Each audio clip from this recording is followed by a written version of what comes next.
Hey everyone. Tonight we're stepping into one of history's most sleep-deprived realities, the life of a single mother in the 1920s. Not the glamorous Art Deco, speakeasy, sparkling jazz fantasy version of the decade, but the real thing. The version held together by starch, grit, and the quiet hope that the children will stop fighting over a tin lunch pail for 5 uninterrupted minutes. Before we begin, take a moment to like the video and subscribe, but only if you genuinely enjoy drifting off to sleep while learning why the past felt like one continuous endurance test. Let me know in the comments where you're listening from and what ungodly hour it currently is. Now dim the lights. Turn on a fan for that soft white noise. Get comfortable, really comfortable, because we're about to travel a century backward, to a time when comfort was theoretical and childcare counted as full-contact combat. Let's ease into it with a few questions. Have you ever wondered how one woman managed work, childcare, housework, social judgment, and the Great Depression, all before 8 a.m.? How many cups of weak coffee it took to survive a commute on foot? How dinner was made when half the ingredients had expired and the other half were never fresh? Whether kids behaved better without screens, or were simply louder about their boredom. Or how many times you can patch a pair of stockings before the stockings themselves file a complaint. Congratulations. You've just woken up in 1924. Your shoes pinch. Your rent is overdue. Your children are arguing about who breathed wrong, and there is no caffeine strong enough to fix any of this. Good luck. You wake up to the sound of a child coughing, a neighbor's radio humming through thin walls, and the faint aroma of yesterday's cold dust still hanging in the air. Your back aches from a mattress that has all the support of a deflated pancake. It's 5:30 a.m., an hour that feels invented by your enemies. There is no alarm clock unless you count your toddler's cold or the subtle percussion of pigeons fighting over breadcrumbs outside the window. The sun hasn't bothered to show up yet. And frankly, you understand why. In the half-light, your room is a gallery of silhouettes. The chipped dresser, the lumpy quilt, a pair of socks on the floor that may or may not be sentient by now. You turn over carefully, partly to avoid waking anyone else, and partly because every joint in your body feels like it's been sleeping in a coal bin. The bed frame squeaks, a warning shot. Someone in the next room mutters. The neighbor's radio crackles again, then bursts into a tiny version of Yes, we have no bananas. It's an anthem for mornings when there's definitely no bananas, and probably not much else.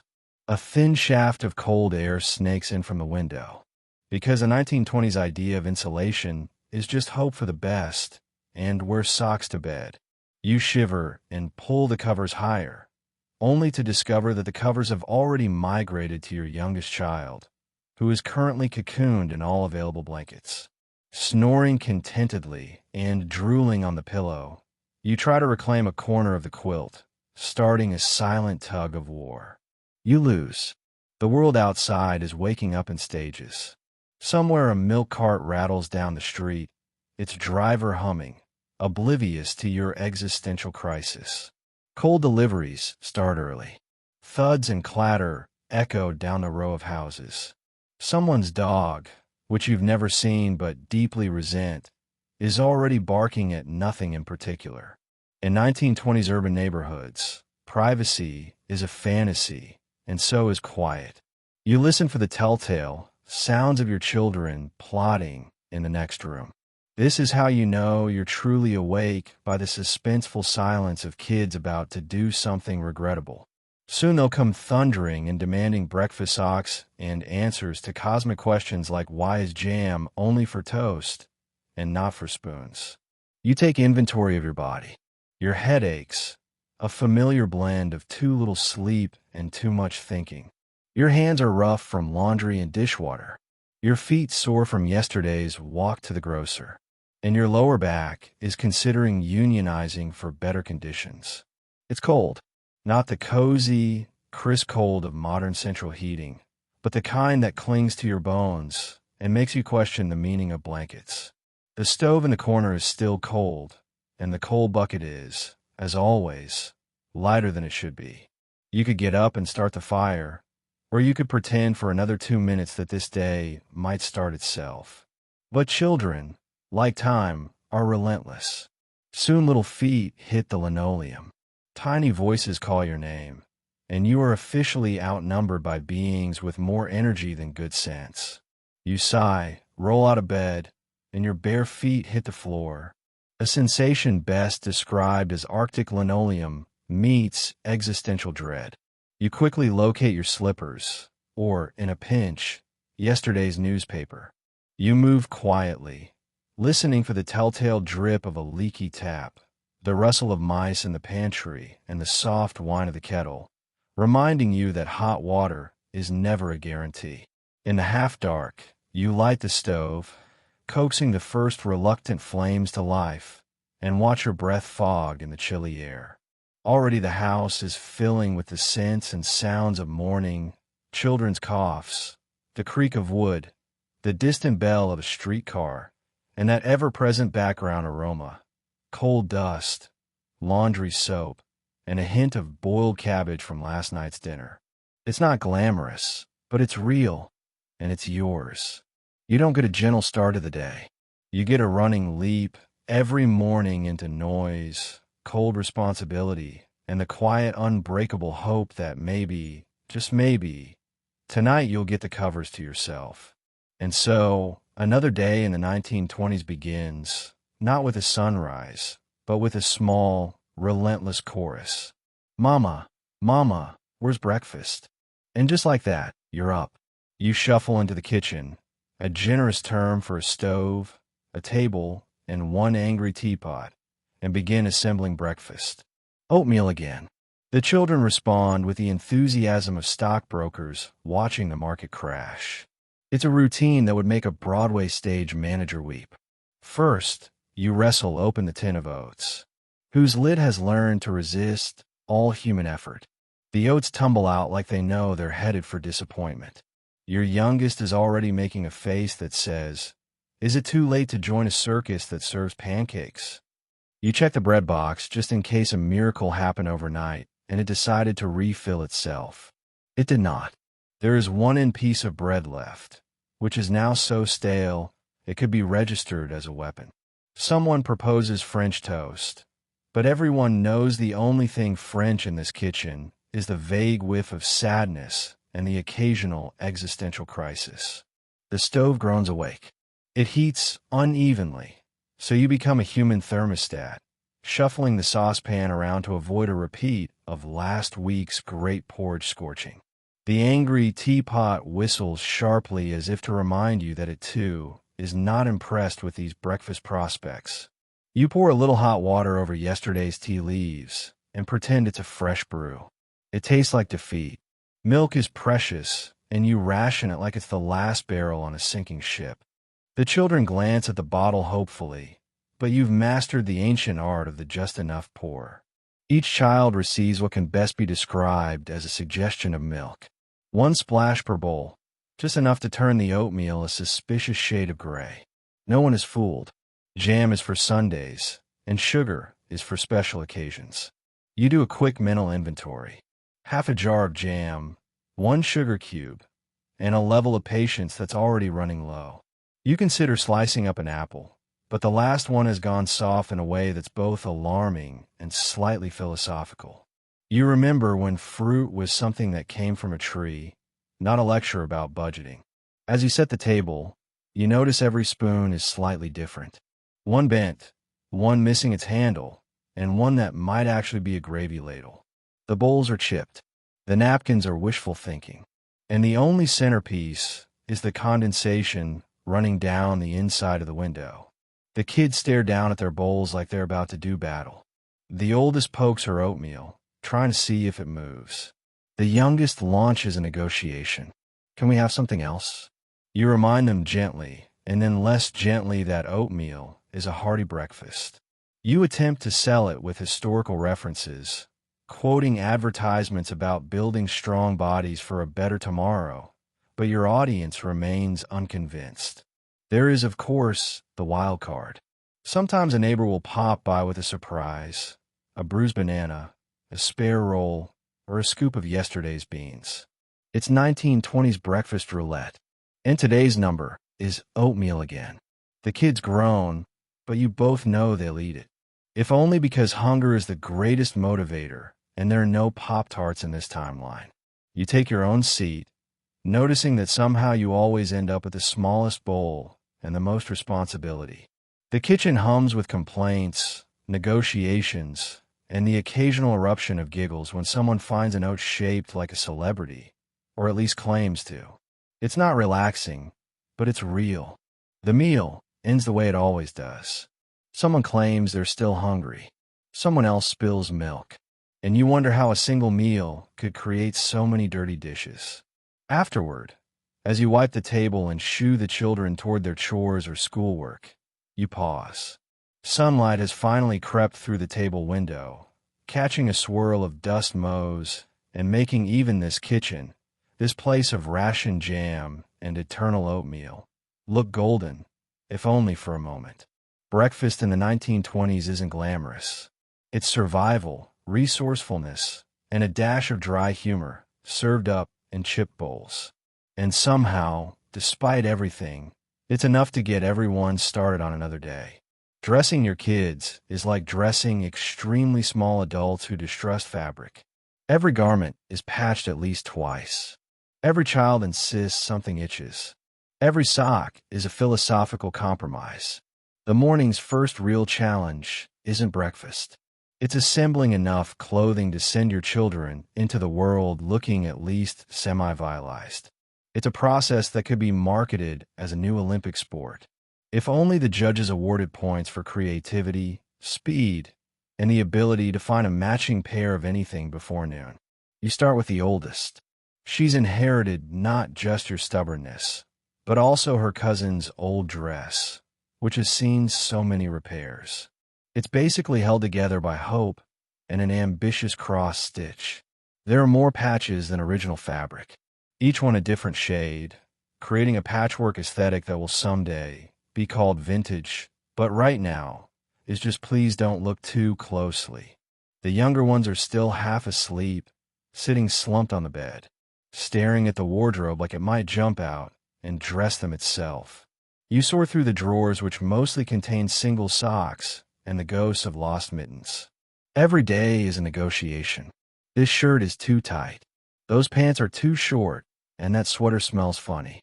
You remind everyone gently at first, and then with mounting urgency that smelling funny is just what happens when laundry day is a once-a-week event powered by boiled water and elbow grease. Laces are the enemy. Shoelaces in the 1920s are not designed for speed. They are designed to teach patience and possibly break the spirit. Someone is always missing a lace or has tied one into a knot so impressive it belongs in a sailor's manual. You wrestle with tiny, stubborn shoes, knuckles whitening, while your child wiggles and asks unanswerable questions like, why do feet need shoes? And what if I just go barefoot forever? Buttons, meanwhile, are a game of probability. They're never quite enough. And the ones that remained seem to have taken a vow of rebellion, refusing to fit through the holes or just detaching entirely at the most dramatic moment. You briefly contemplate sewing on a button before breakfast. Then remember the last time you tried and how it ended with you stabbing your own thumb and inventing new curse words. Socks are a category all their own. No pair matches. And if they do, they won't by the time you leave the house. Some have holes so big you could use them as finger puppets. You hand out socks with the solemnity of a judge, then watch as the children immediately complain. It's scratchy, says one.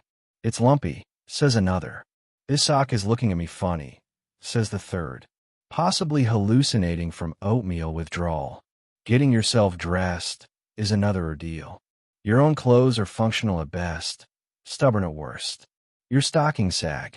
Your hem is uneven, and your best dress is reserved for church. And the off chance that someone important might knock at the door. You consider putting on lipstick, but decide your energy is better spent finding mittens for your youngest, who has already tried to leave the house wearing a scarf and nothing else. Finally, after a flurry of commands, button wrangling, shoe wrestling, In the existential battle of the morning, everyone is more or less dressed. You step back to survey your work. 3 children layered like onions, each wearing at least one item backwards and several things inside out. But they're warm, more or less covered, and officially ready to face the day, or at least the first 5 minutes of it. Dressing in the 1920s isn't about style, comfort, or even logic. It's about endurance, patching, improvisation, and a gentle acceptance that nothing will ever quite fit. And as you shepherd your mismatched little crew out the door, you find a peculiar pride in their patched knees, knotted laces, and the fact that despite everything, you manage to get everyone dressed and out the door before noon. That in itself feels like a tiny, everyday miracle. You slip into a dress stiff enough to stand on its own. Stockings that have seen too much and shoes that were made before arch support was invented. Everything pinches, pulls, or threatens to rip. It's not so much getting dressed as it is climbing into a soft woven punishment. Your dress, once a cheerful print, has faded into an ambiguous grayish color with a texture that says industrial sandpaper. The fabric has memories. None of them are pleasant. Buttons strain, the collar digs, and the sleeves are a compromise between mobility and the faint hope you'll look respectable if the landlord drops by. You pull your stockings up gingerly, aware that the act itself could trigger a run from ankle to mid-thigh. Each stocking has a landscape of darning and near misses, and one is permanently twisted so that the seam will always show no matter how you turn it. It's an inside joke between you and the universe. You sigh, remembering a time when you imagined adulthood as a glamorous parade of outfits. Perhaps a fur stole, a string of pearls, a hat with attitude. Instead, you have a 1920s working mother's essentials. 3 serviceable dresses, a single petticoat, and a powerful dislike of rayon. The good dress stays in the back of the wardrobe for emergencies, funerals, and the remote possibility of being discovered by Hollywood. Spoiler: today is not that day. Fastening your shoes requires patience and resolve. They are leather in the sense that cardboard is a kind of paper. They pinch in new places daily, like a traveling circus of discomfort. You do up the laces, double-check the heel, and hope that today will not be the day the sole finally gives up and peels off like a sad banana. The next step is accessorizing, which in this context means finding a belt that mostly matches your dress and hasn't turned into a sentient being. You try on a hat, but the mirror reveals a lopsided creation that looks as though it was designed by a committee of disgruntled pigeons. You wear it anyway. Hats in this era are a social requirement, and you are nothing if not determined to pass as respectable, even if it means pinning the brim so it doesn't obscure your only remaining good eye. A dab of powder perhaps, or the memory of one. Lipstick, when it can be found, has usually been melted, frozen, or commandeered by a child for art purposes. You swipe on a little anyway. It's less about beauty, more about signaling to the world that you are awake and possibly in charge, even if you don't feel like it. You move through the tiny bedroom, checking the hem, straightening the collar, smoothing down your hair. If you're lucky, you'll find the comb before someone else uses it to brush the cat. If not, you tame your hair with water, hope, and some leftover resolve from last winter. Maybe you tie it back. Maybe you pin it up. But either way, by lunchtime, it will be working its way free like a prisoner with a file baked into a cake. Now comes the ritual of the apron. You tie it on with a practiced hand, hiding most of the dress, and ideally any evidence that you ever cooked, cleaned, or participated in life. The apron, paradoxically, is often the cleanest thing you own. It's the uniform of the overworked, the shield of the perpetually underest, the flag flown by every single mother who knows that a day can go from presentable to disaster in the time it takes a child to drop jam on the floor. Before leaving, you do a final inventory. Hair in place, dress buttoned, apron tied, shoes threatening mutiny, composure mostly intact. As you walk out the door, Your outfit makes you taller, stiffer, slightly more formidable. It is less a statement of style and more a suit of armor, stitched together by necessity and stubborn pride.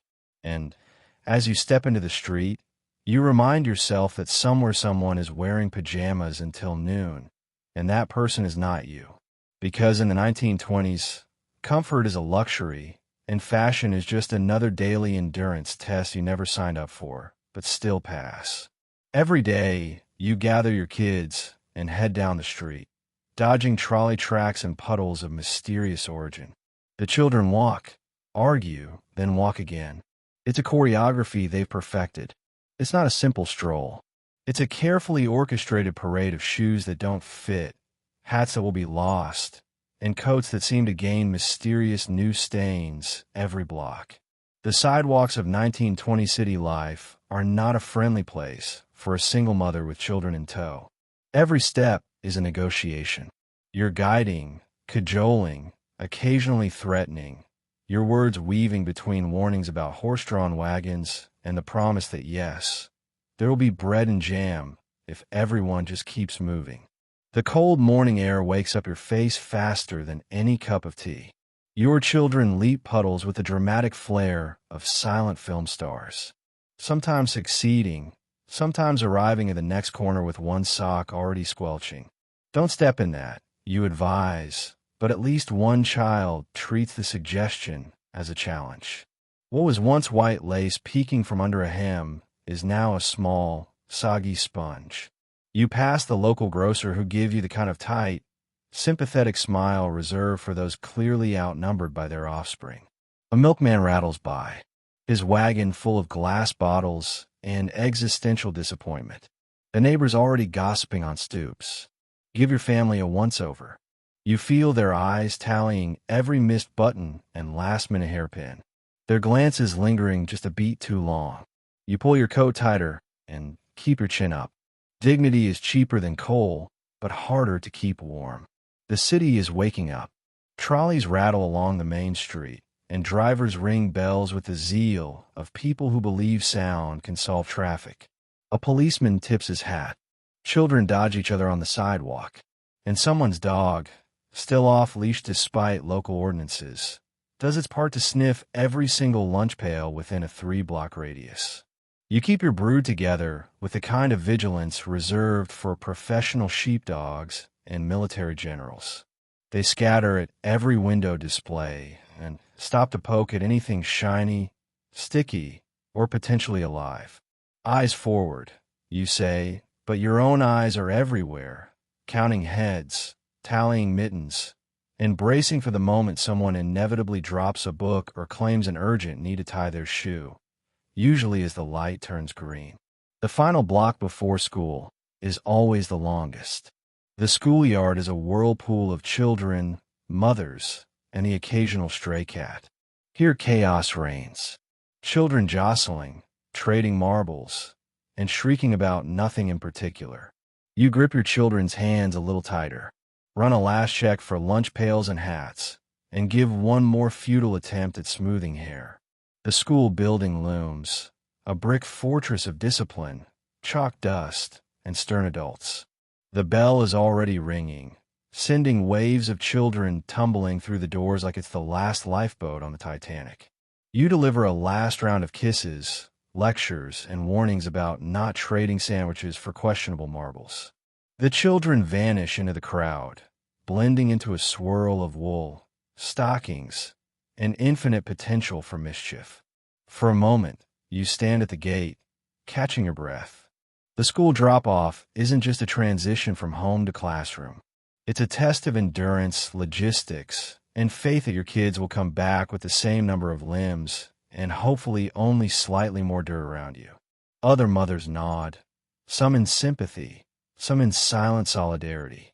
All of you united by the exhausting ballet of getting children out the door and into the world.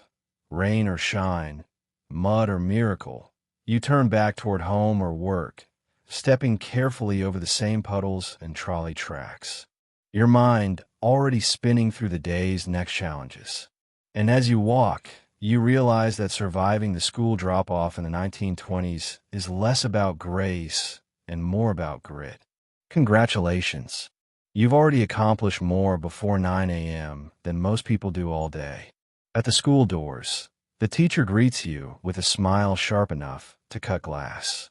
You can feel her silently noting your children's mismatched buttons and the fact that one has jam on his ear. It's a ritual as reliable as the sunrise or your child's ability to lose a mitten in under 60 seconds. The teacher stands guard, clipboard in hand, perfectly pressed dress, making you wonder if she owns an iron blessed by the archangel of starch. She surveys your small flock as if she's mentally filling out a daily report card on not just their arithmetic, but your entire approach to parenting. Your children file past her, attempting looks of innocence. The oldest gives a polite nod. The middle one waves with sticky fingers. And the youngest, well, he just stares at her like he's evaluating the odds of sneaking back outside for recess before 10 a.m. The teacher's gaze lingers on each one, cataloging small sins, scuffed shoes, slightly grubby collars, hair that defies all attempts at order. It's as if she's adding up each detail and planning a strongly worded note for later. You know the look, half smile, half subtle accusation. In the 1920s, single motherhood comes with a bonus level of societal observation. The teacher is not just an educator. She's an ambassador of the community's collective expectations, channeling the opinions of every neighbor, every shopkeeper, and every nosy aunt within a 5 block radius. You wonder if she has a direct line to your landlord, or perhaps just a weekly meeting to discuss the state of your laundry. She asks after your children's health in a tone that suggests you should be giving them more fresh fruit, more cod liver oil, and probably less fun. You nod, smile, and answer all questions with the poise of a diplomat who's been awake since 5:30 and still hasn't had a full cup of tea. Yes, we're all well. Yes, everyone finished their homework. Yes, that is jam, but it's homemade. The conversation is a delicate dance. The teacher may compliment your children's reading progress, but slips in a comment about remembering to practice penmanship at home. She'll smile at your daughter's braid, but her eyes linger on the place where it unravels. You know that later your child will bring home a note written in perfect cursive suggesting improvements. The phrase room for growth makes an appearance at least twice a month. Other parents are lined up behind you, each receiving their own slice of morning evaluation. You catch the eyes of another mother who gives you the universal look that says, "Hang in there." It's a brief exchange of solidarity, one that transcends era and circumstance. The teacher, meanwhile, is already mentally moving to the next family, her internal ledger ever updating. Still, despite the scrutiny, you know this routine is just another test. You faced bigger challenges than passive-aggressive encouragement and subtle critiques. Your children have shoes mostly. Their hair is brushed sort of, and their stomachs are full of oatmeal, which is more than you can say for some mornings. If the only casualty is a smudge of jam, you call that a win. With the children safely inside, the teacher gives you one final glance. It is equal parts stern, sympathetic, and, on some days, almost approving. You nod your farewell, adjust your collar, and walk away, resisting the urge to check your own face for stray breakfast. On your way home, or to work, you replay the encounter in your head. Did you sound flustered? Did you forget anything? You remind yourself that the teacher, for all her starched authority, is just another person with her own worries. Perhaps her own stack of unpaid bills and unwritten letters. Maybe at the end of the day, you both just want the children to come home with more knowledge than jam. And so you walk on, chin up, step, ready to face the next gauntlet in your day. Because in the 1920s, being a single mother isn't just about keeping your children alive and mostly clean. It's about passing 1,000 little unspoken tests every single morning in front of the sharpest eyes in town. Your commute involves walking, more walking, and the occasional streetcar ride press between strangers who smell like tobacco and wet wool. You mentally rehearse the tasks waiting for you. It's early, but the city is already awake. Trucks rumble over cobblestones. Bakers toss flour into the air, and paper boys compete to see who can shout headlines with the least regard for indoor voices. You join the tide of workers flowing toward factories, offices, shops, and street corners, all clutching bags, lunch tins, or if they're lucky, a scarf not yet claimed by a gust of wind or a child's sticky hands. The sidewalk is a gauntlet. You sidestep puddles, hop over the remnants of a horse's morning commute, and dodge trolley tracks that appear to have been designed as a social experiment in tripping people. Every few blocks, a truck backfires, launching a chorus of startled pigeons and at least one expletive. You try to keep a brisk pace, but your shoes, selected for durability rather than speed, make every step a reminder that comfort is a luxury for people with time to rest. You round the corner, passing a line of men outside the employment office. Some nod, others stare ahead, hands in pockets, faces tight with the knowledge that jobs are scarce, and winter is not in a forgiving mood. The air is sharp with the scent of coal smoke, the city's unofficial perfume. Your fingers go numb, then tingle, and you tuck your hands inside your sleeves, rehearsing your week's budget, and silently praying the price of bread holds steady. If you're lucky, the streetcar screeches to a halt just as you reach the corner. If not, you wait shoulder to shoulder with a shifting crowd, all of you pretending not to notice the collective lack of deodorant. The streetcar finally arrives, and you wedge yourself inside, surrounded by a patchwork of hats, scarves, and elbows. Every seat is filled. You dangle from a leather strap, balancing your bag in one hand, hoping nobody sneezes in your direction. The ride is a crash course in intimacy with strangers. Someone's overcoat brushes your leg. Someone else is humming a tune through their nose. A toddler, miraculously awake at this hour, stares at you with deep suspicion while chewing on a biscuit the size of his face. The conductor moves through the car, punching tickets and grumbling about standing room only, a phrase that here means no room for anyone ever under any circumstances.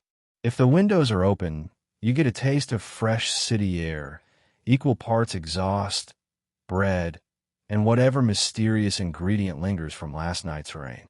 You peer out, watching shopkeepers set out their wares, students darting between buildings, and the ever-present flurry of activity that marks a city determined to carry on no matter what the economy or weather report says. At each stop, passengers shuffle in and out. You inch closer to the exit, calculating your route for maximum efficiency. Shortest distance, fewest interactions, lowest chance of encountering an overly chatty neighbor who wants to discuss the price of coal for 15 blocks. You check your pockets twice for your lunch and weekly tram pass. Then remember as always that the most important thing to carry is the mask of composure, the one that says I am fine. Everything is under control, even if you feel more like a juggler who just dropped all balls. Finally, the car lurches to your stop. You disembark in a flurry of coats and scarves, feet hitting the sidewalk with renewed determination. The last few blocks are a brisk march past offices, warehouses, and the occasional alley cat that regards you with the quiet judgment of someone who has never had a clock in on time. You arrive at work, already tired, already proud of yourself, and already half dreaming of the cup of weak coffee that will be your reward for simply making it this far. The commute isn't glamorous or easy, but you do it anyway, every day, powered by the kind of stubborn hope that makes history and occasionally gets you to work on time. Inside the factory, machines roar, belts rattle, and the air tastes faintly of metal. You work quickly and carefully because one wrong move means injury and lost wages. Your shift begins the moment you step through the door, greeted by the clatter of 1,000 moving parts and the unmistakable perfume of sweat, oil, and ambition. The factory floor is its own tiny universe, cavernous, echoing, and always just a little too warm or a little too cold. Never anything in between. Ceiling fans turned lazily overhead, offering the faintest suggestion of relief, but mostly serving as a reminder that somewhere someone is in charge of ventilation, and they're not in this room. You find your spot among the rows of workbenches. Clock in with a mechanical thud, and tie on your apron. It smells faintly of last week's machine oil, and more than faintly of the boiled cabbage your coworker swears by for lunch. There's no time for chit-chat. The whistle blows, and the assembly line lurches to life like a creature waking from a nap. Grumpy, hungry, and ready to demand your full attention. The noise is constant, layered, and overwhelming. Machines thump and clatter. Gears grind. Belts whip past your elbows. You learn quickly to tune out the sound and focus on the rhythm. The repetition of hands, tools, and materials moving in an endless loop. You don't need a watch. You can count the hours by the growing ache in your feet and the steady accumulation of grime under your fingernails. Every task has its own hazards. Some days you rivet parts together, fingers nimble and precise, aware that even a moment's distraction could send the tool crashing down or a scrap of metal flying in an exciting lawsuit-adjacent direction. Other days you pack boxes or sort bolts until your mind wanders to what's for dinner or why your shoes always seem to shrink a little more by lunchtime. There's always someone yelling instructions over the din, a supervisor with the supernatural ability to spot a yawn at 50 paces and interpret it as a sign of sabotage. Safety is in theory a priority. In practice, the rules are more like suggestions. And everyone has a story about the day someone tried to speed things up and ended up with a hand bandaged in rags and a stern reminder that accidents are docked from your pay. You wrap your knuckles in scraps of cloth, double knot your headscarf, and get on with it. Breaks are brief, loud, and sacred. You and your fellow workers huddle over battered lunch pails, trading bits of bread, a boiled egg, or on truly special days, an apple. You sit on upturned crates, backs against the wall, boots propped on whatever's handy, and share complaints in the universal language of the overworked and undercaffeinated. The conversation is always the same. Pay, bosses' shoes, the price of coal, and how someone's cousin once found a much better job which may or may not exist. Then it's back to the line, back to the thunder and grind. You work with a focus born of necessity, hands moving automatically, mind drifting between counting bolts and daydreaming about a world where work is less dangerous and lunch is more than a rumor. By mid-afternoon, your back aches, your hair is full of dust, and your thoughts have turned to how you'll stretch tonight's dinner into tomorrow's breakfast. When the whistle finally blows to signal the end of your shift, you feel the day's weight settle into your bones. You wipe your hands, brush off your skirt, and trade tired glances with the other women. Each of you a little more worn, but still standing outside. The city noise seems gentle by comparison. You step back into the street, lungs filling with cool air, and promise yourself you'll never take silence for granted again. Factory work in the 1920s isn't for the faint of heart or weak of hearing, but you do it day after day because the work pays, the bills wait, and your children need shoes that fit, even if you never will. If you're a typist, every day is a symphony of clacking keys, paper cuts, and pretending your supervisor's jokes are funny. Your spine files a complaint every hour on the hour. The office is a cathedral to paperwork and propriety. High ceilings, squeaky floors, and a faint but permanent smell of coffee, ink, and ambition. Desks form neat little rows, each one topped with an ocean of memos, sharpened pencils, and the terrifyingly powerful Underwood typewriter. You take your seat as the room's morning hush is shattered by the staccato chorus of typing. The keys don't so much tap as slam, making it sound as if a flock of geese has learned Morse code and become extremely anxious about deadlines. Your fingers ache before you've even started. Calloused from carbon copies, ink stained from refilled ribbons. Each letter you type must be perfect. There's no autocorrect, just the threat of starting over. The eraser is a crumbly little disc that's already worn a hole through half your paperwork. The carbon paper, meanwhile, exists solely to stain your hands and produce faint, barely legible duplicates destined for someone's to ignore pile. The boss arrives precisely on the hour, carrying a sheath of new orders and a fresh supply of witticisms harvested from a book titled something like Jokes for the Office, Gentlemen. He is immaculately dressed with a pencil mustache and the certainty that every request is a simple one. Just retype this stack before lunch, would you? You smile tightly, nod, and wonder if anyone has ever been buried under a mountain of unfiled invoices. There's a constant undercurrent of anxiety, the knowledge that every word is being read, every mistake scrutinized, every sign measured. The supervisor is always lurking just out of sight, appearing only to comment on the neatness of your margins or to inquire why there's an extra comma on page 4. You are both indispensable and completely replaceable, an existential paradox that haunts every woman in the typing pool. By mid-morning, your shoulders are hunched, your eyes have glazed over, and your fingers dance a complicated ballet over the keys. The sound of someone's carriage return becomes the world's shortest victory celebration, a tiny bell signifying you've made it one more line without error. The phone rings sporadically, loud and sudden, and you answer with your office voice, the one an octave higher than your normal tone, full of forced cheer and the vague hope no one asks you to take dictation. Lunch break arrives, and you escape to the staff lounge, a windowless room with a table, 6 chairs, and a coffee pot that's been brewing the same ground since the Harding administration. The other women share sandwiches and swap office gossip, discussing everything from the new filing Claire's mysterious past, she's from Cleveland, to whether or not it's true that the vice president has a gold tooth. Someone brings a crossword. You all take turns filling in answers, occasionally cheating, always careful not to leave any trace for the boss to find. The afternoon stretches out, full of more reports, more letters, and more careful corrections with your battered eraser.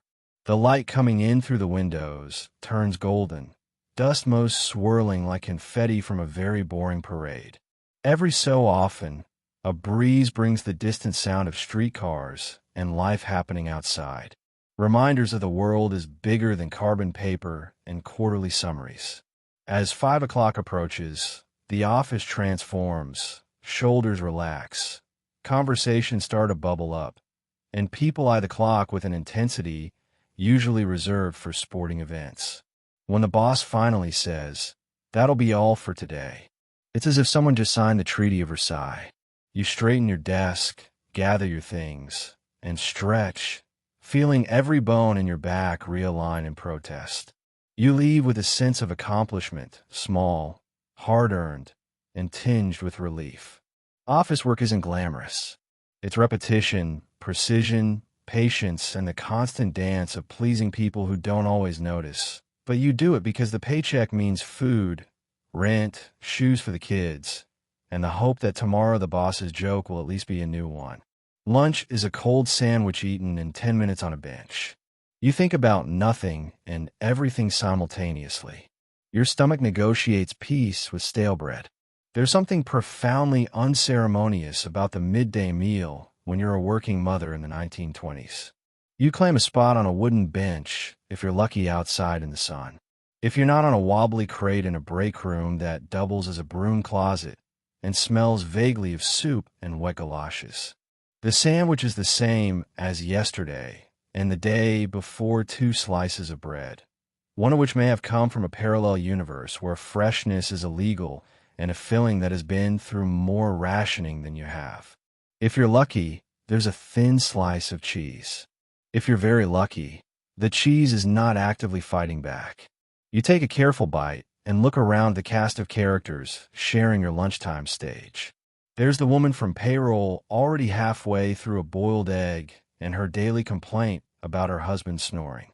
There's the fellow mother from your neighborhood, dabbing her forehead with a handkerchief and counting the minutes until the whistle blows. Everyone's chewing with the intensity of people who know this meal has to last them until evening.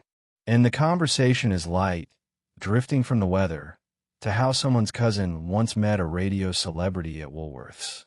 You glance at the clock. 10 minutes, maybe 12 if you choose slowly.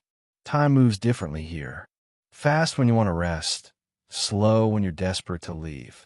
You keep one eye on the door, always listening for a boss's footsteps or the start of a new shift. Breaks are strictly timed, and no one wants to risk being docked for a sandwich that overstays its welcome. The air smells of old lunch, coffee grounds, and the faint perpetual tang of machine oil or office ink. You sip from a chipped mug of coffee or weak tea, the liquid, having spent more time contemplating flavor than actually acquiring any. If you're feeling wild, you add a splash of milk, rationed from home and guarded like state secrets. It's not gourmet, but it's hot, and sometimes hot is enough. You unwrap an apple that's seen better days, check it for bruises, and eat around the worst spots. There's always someone nearby with something marginally better. And there's a quiet, unspoken economy of food swapping. Half a cookie for half a pickle. A square of chocolate for a corner of jam sandwich. No one keeps score, but everyone remembers the really good trades. Sometimes you let your mind wander. You think about your children. Are they remembering their lunch pails? Did you pack enough for them? Are they behaving for their teachers? Or will you find another note crumpled at the bottom of someone's coat tonight? Sometimes you drift into fantasies of meals with hot soup, fresh bread, maybe even a slice of cake. Other times you simply marvel at your own ability to sit, chew, and exist at the same time. You notice how quiet it is despite the presence of so many people. Lunch isn't for talking. It's for recovery, for storing up a little energy to get you through the long afternoon ahead. Sometimes just for a second. You close your eyes and let the sounds blur together. The scrape of chairs, the distant hum of machines, someone's laugh from across the room. The 10-minute lunch break ends with a sigh and a shuffle. Crumbs brushed away, mugs rinsed. Everyone stands and stretches in the universal language of reluctant resignation. You toss your wax paper, straighten your skirt, and prepare to step back into the noise and rhythm of the workday. Lunch in the 1920s is not a pause, it's a blink.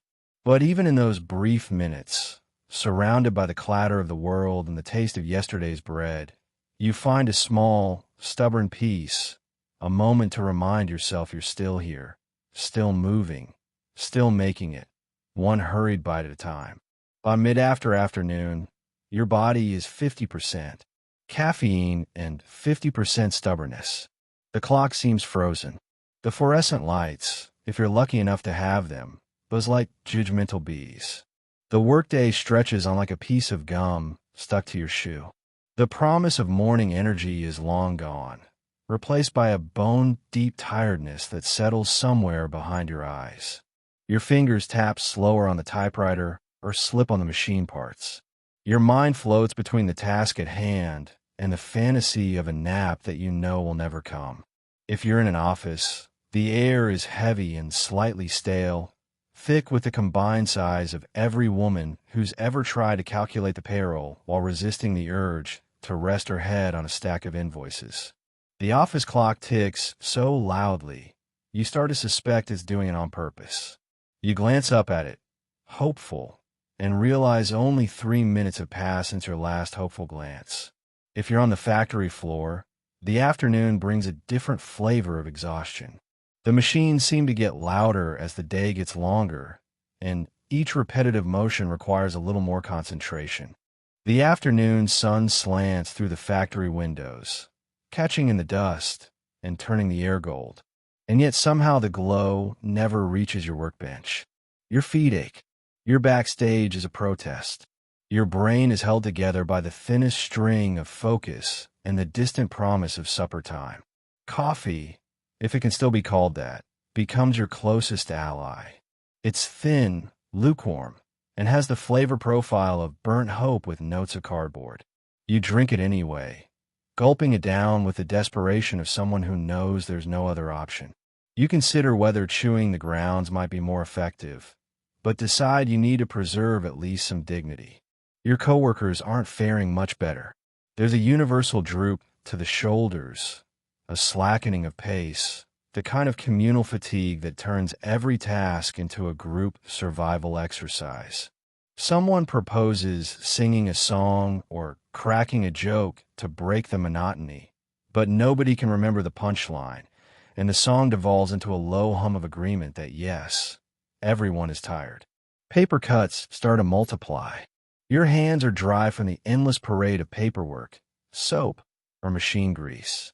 You find yourself daydreaming about a hand cream that isn't just lard mixed with rose water and hope. A child's face floats through your mind. Did you sign that permission slip? Was it today or last week that the teacher sent home the warning about more reading at home? The fatigue isn't just physical. It's a mental tangle of errands, chores, and constant low-level math about groceries and rent. Outside, the day slips by. Somewhere a streetcar rumbles, a dog barks, and life continues on the other side of these walls. The windows tempt you with sunlight, but you're rooted in place by the weight of responsibility and the magnetic pull of just one more task. You start to bargain with the clock. If I can make it to 4, I'll reward myself with a biscuit. At 4:010, you decide a reward is simply surviving until quitting time. The supervisor appears, glancing at everyone with that special combination of skepticism and fatigue management. You make yourself look busy, shoulders squared, eyes alert, at least until he's gone. Then you relax again, only slightly, and wait for that miraculous moment when the end of the workday is close enough to taste. By late afternoon, you're running on instinct, habit, and caffeine fumes. You're tired, but you keep going because you have to, because people are counting on you, because this is just what it takes. In the 1920s, afternoon fatigue isn't a sign of weakness. It's a badge of honor, proof that you're still standing. Even as the clock seems determined to stand still, you pick up your paycheck, small, inconsistent, and already promised to bills. You start calculating rent, groceries, coal, and whether socks can be repaired with hope alone. Payday in the 1920s isn't the jubilant celebration that modern movies pretend it is. There are no confetti cannons, no triumphant music, just a thin paper envelope handed over with the sort of solemnity usually reserved for jury verdicts. You open it half, expecting it to contain a note reading "Nice try." But instead it's a few crumpled bills and a handful of coins that jingle in a way that feels more mocking than musical. On the walk home, you mentally divide the money into piles, even if you know those piles will never physically exist. The rent pile is the largest and most menacing, looming over the rest with the quiet threat of eviction, if it's ever neglected.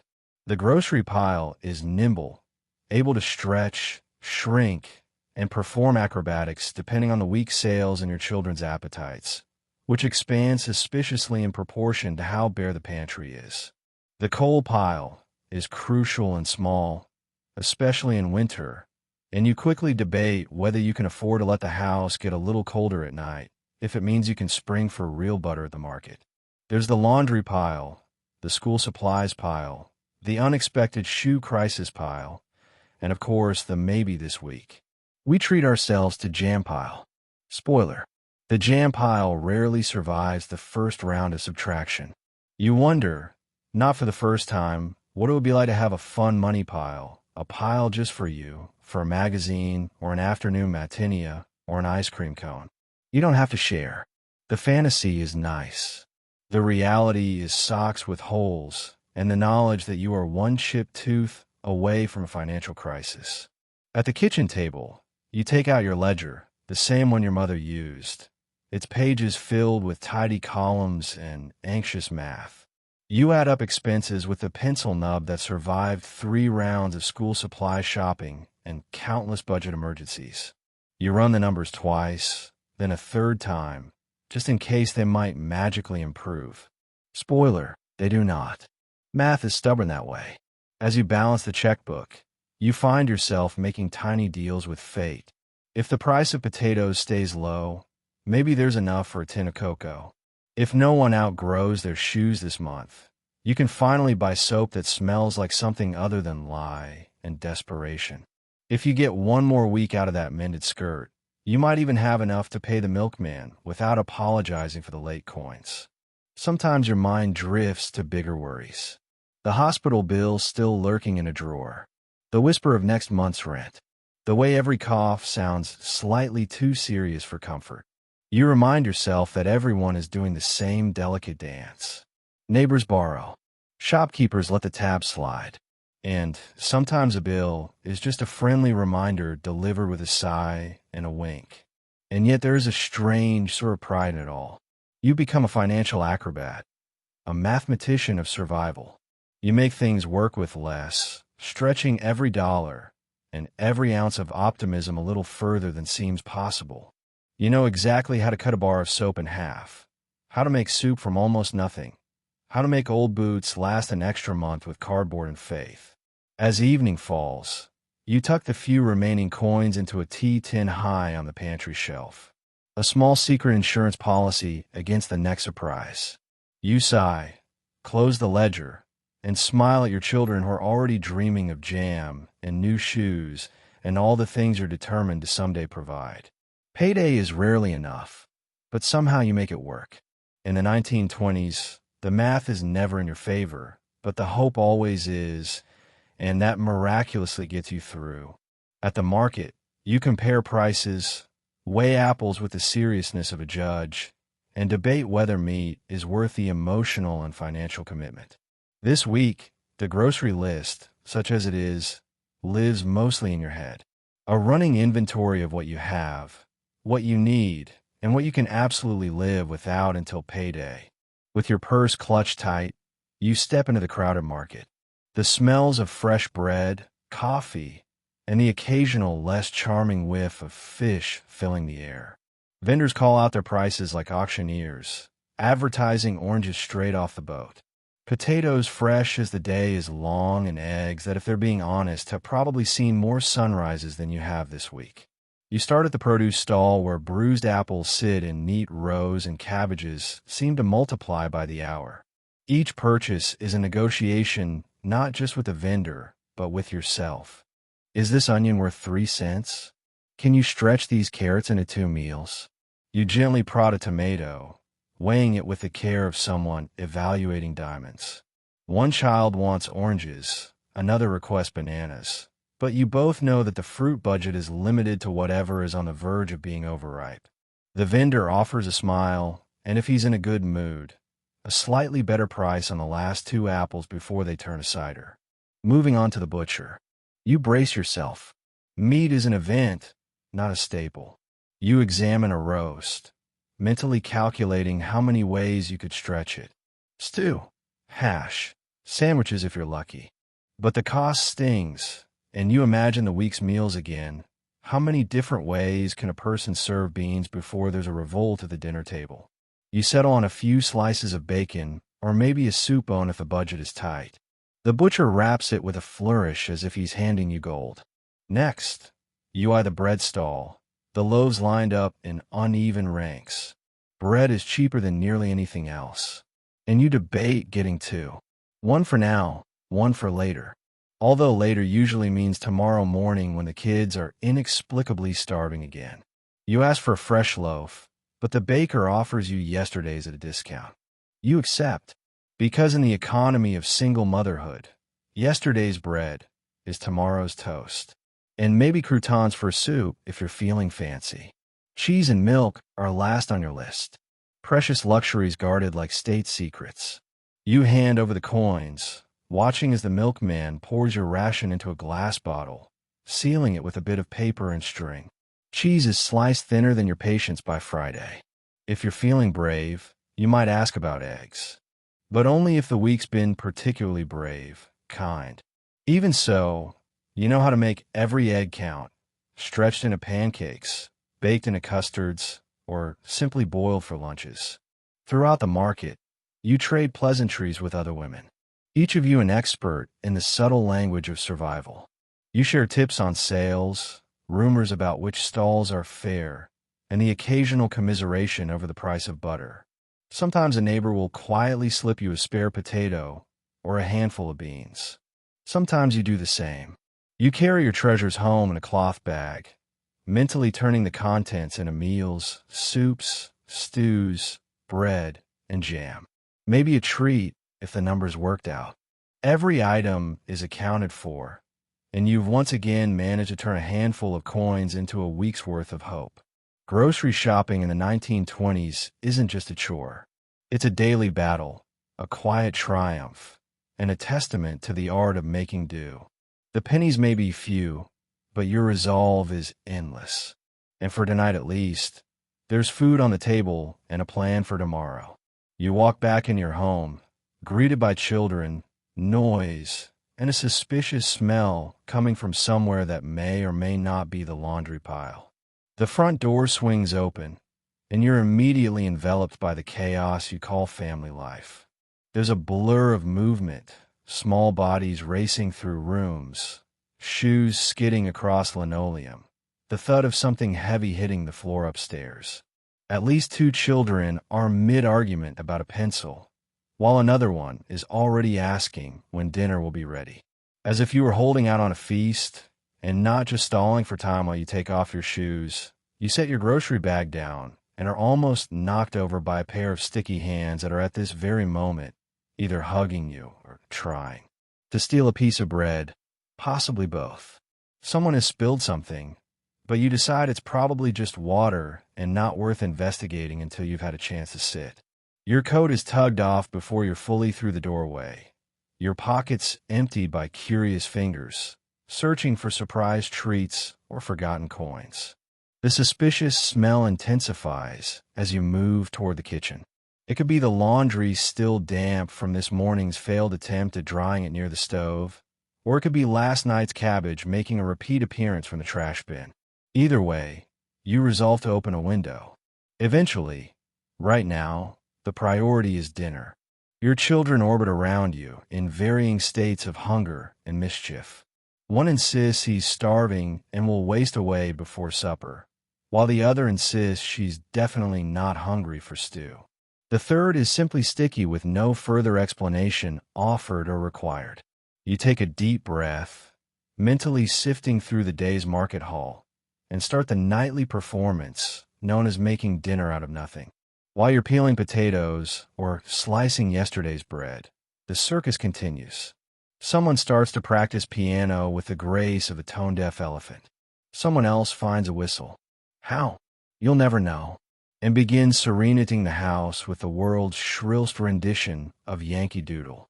In the hallway, socks are being weaponized, and the youngest child is now wearing a pot on his head, declaring himself king of the kitchen. You feel questions at the rate of a professional auctioneer. Where's my blue ribbon? Why do pickles taste funny? Can we have dessert before dinner? What's for dinner? And of course, the classic, where do babies come from? You sidestep the last one, promising an answer after you finish the gravy, hoping they'll forget. Spoiler, they never forget. The cat, if you have one, is yowling for scraps. If you don't have a cat, the neighbors has somehow moved in and adopted you. There are knocks at the door. Someone's friend, looking for homework help, or Mrs. Frink from down the street, delivering the news that there's a hole in your fence, as though you weren't already aware. Somehow, amid the whirlwind, you manage to get a meal on the table. It's not fancy, but it's warm, filling, and accompanied by at least 3 simultaneous conversations.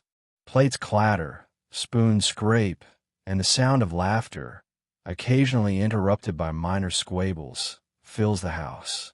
The suspicious smell recedes, at least until you remember the laundry again. As dinner winds down, you look around at the beautiful, imperfect mess that is your home. The evening circus isn't glamorous, and it certainly isn't quiet, but it's yours. A daily reminder that in the middle of the noise and nonsense, there's family, there's love, and despite the odds, there's enough.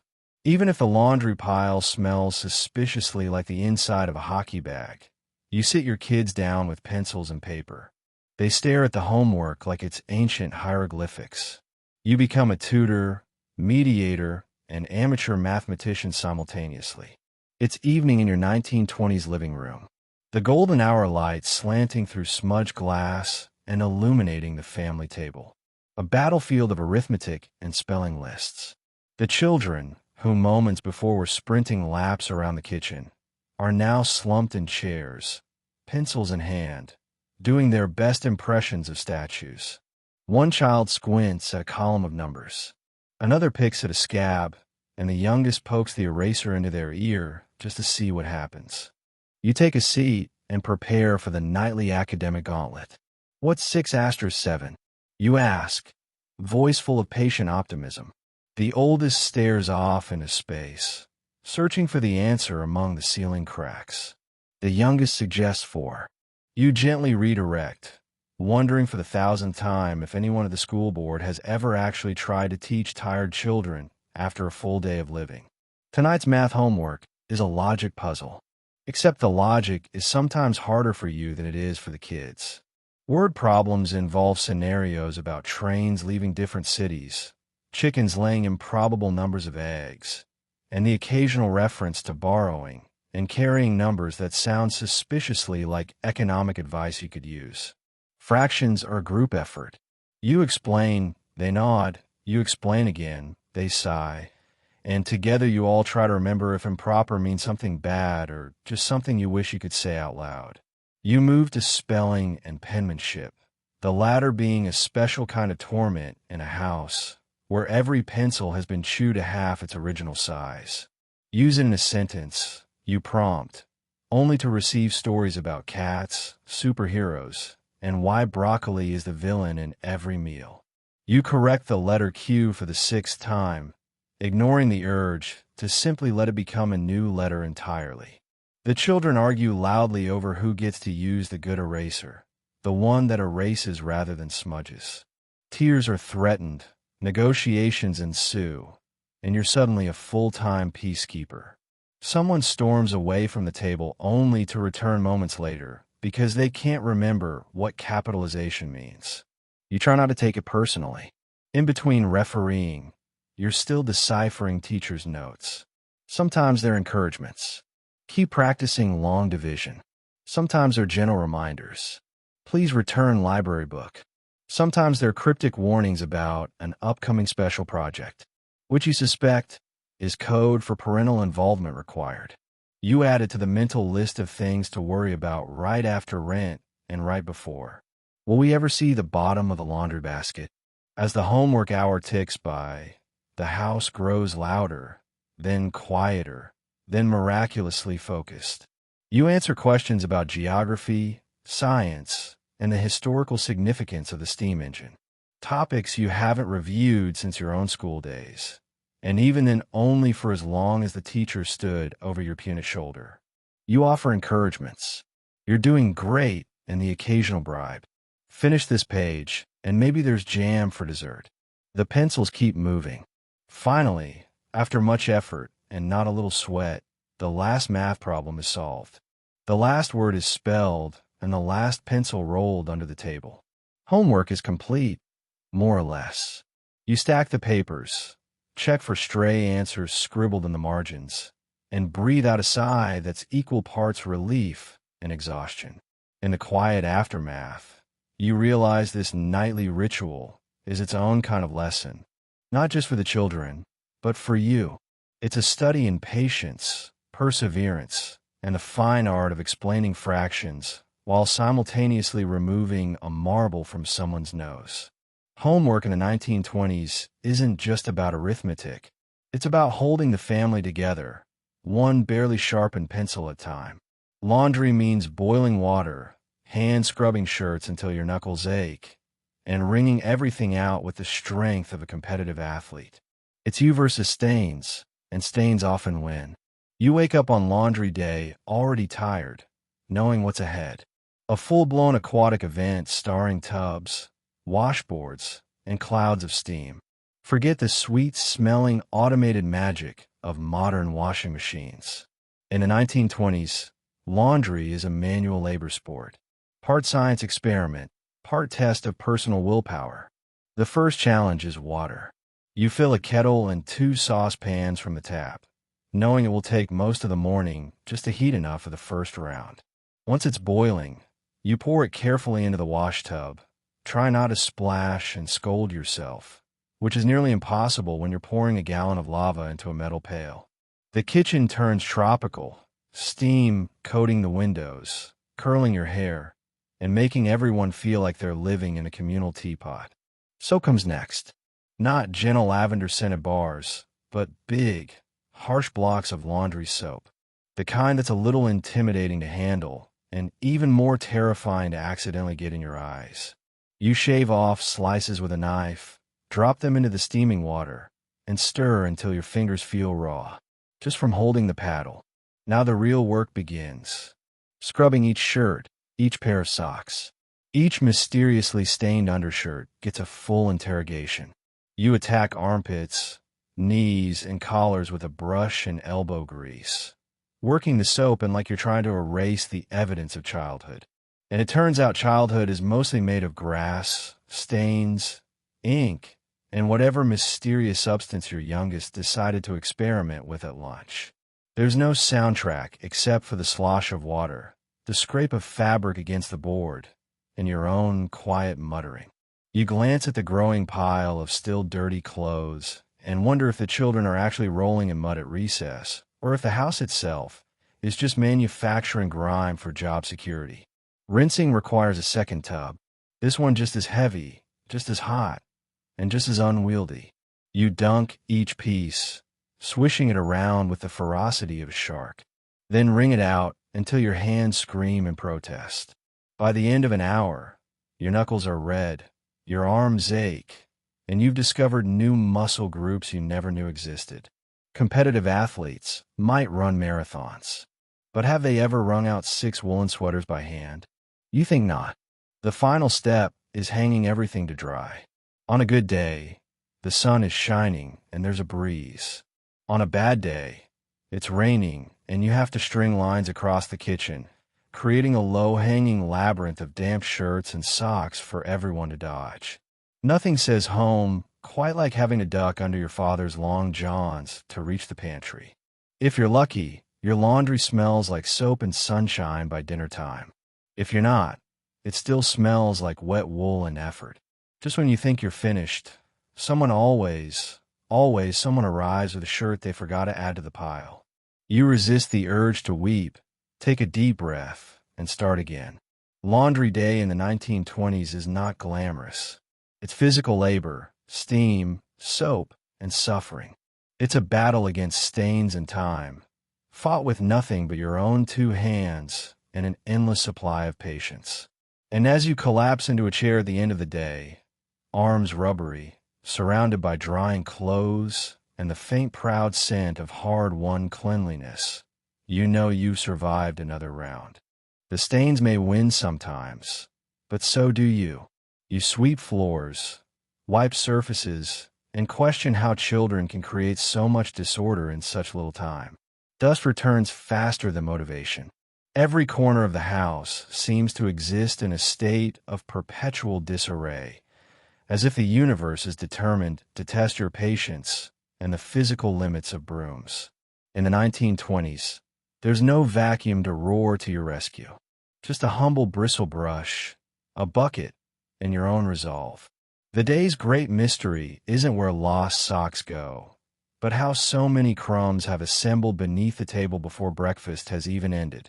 You start with the floors, which are less a surface and more a community gathering place for dirt, coal, soot, and enough hair to knit a new child. You sweep and instantly feel the sting of betrayal as a breeze brings it all back in again. Sneaking under doors and through the tiniest cracks in the window, there's a science to sweeping, a series of practice flicks and careful pile management. But no matter how careful you are, there's always one last dust bunny hiding under the stove, waiting for the perfect moment to dart out and ruin your sense of accomplishment. Once the floors are somewhat conquered, you turn to the tabletops. They bear the scars of childhood, scratches, sticky spots, and ink stains in odd places. You wipe them down with a rag dipped in soapy water, the scent of lye rising like a warning. You scrub away the jelly from breakfast, a mysterious splatter from lunch, and the always surprising thumbprint of jam that has made its way to the underside of the bread box.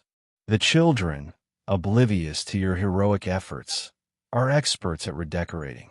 You pick up building blocks, pencils, storybooks, and the occasional sock that has somehow found its way onto the curtain rod. Toys have a way of multiplying overnight, taking up positions on every step, under every chair, and inside every possible shoe. You try to instill a sense of order, urging your small army to put things away. But the concept of away is apparently subjective. Dusting is next. If sweeping is Sisyphe, dusting is downright philosophical. You dust the mantle, and in seconds a fine film settles again, as if the house is actively resisting your efforts to maintain dignity. The radio, your proudest possession, gets special attention, polished until it gleams, even if the children immediately plant sticky fingers all over the dial in an attempt to find something fun on the airwaves. You pause now and then, hands on hips, surveying the scene.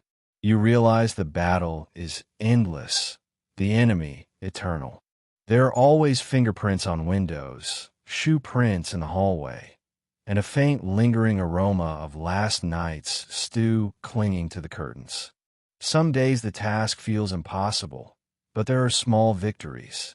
A clean counter, an organized pile of laundry, a room that for 5 glorious minutes looks almost peaceful. Of course, no sooner do you sit down for a breath than someone bursts in with muddy shoes, trailing crumbs and chaos behind them. A glass of milk is spilled, a box of buttons dumped out for science, and the dog decides it's the perfect time to shake off a day's worth of adventure in the middle of your freshly swept floor. But in all the madness, you find your rhythm. The house is never perfect, but it's alive, a living thing shaped by noise, laughter, a little bit of dust, and a whole lot of effort. Tidying isn't about reaching some gleaming standard of cleanliness, but about creating a place where your family can eat, play, rest, and despite all odds, come home to comfort. So you sweep, you wipe, you tidy. Dust always comes back, but so does love, laughter, and the stubborn daily hope that tomorrow, just maybe, the mess will be a little less. It won't, but the hope at least is clean. You shovel coal into a stove that huffs dramatically like it resents being alive. The house warms slightly, then immediately loses the heat through every drafty corner. Keeping a 1920s home warm isn't just a matter of turning a dial or tapping your phone. It's a daily performance, part science, part prayer, and all physical labor. Coal is precious. Each lump a small black gem that you ration with the expertise of a financier and the hesitation of someone who knows that next week's supply is never guaranteed. You open the scuttle, dump in a fresh scoop, and wait for the stove to decide whether today is the day it will cooperate or if it plans to wage a passive-aggressive war against comfort. The stove rattles and shivers, metal plates expanding with an alarming ping, as if announcing its displeasure to the entire house.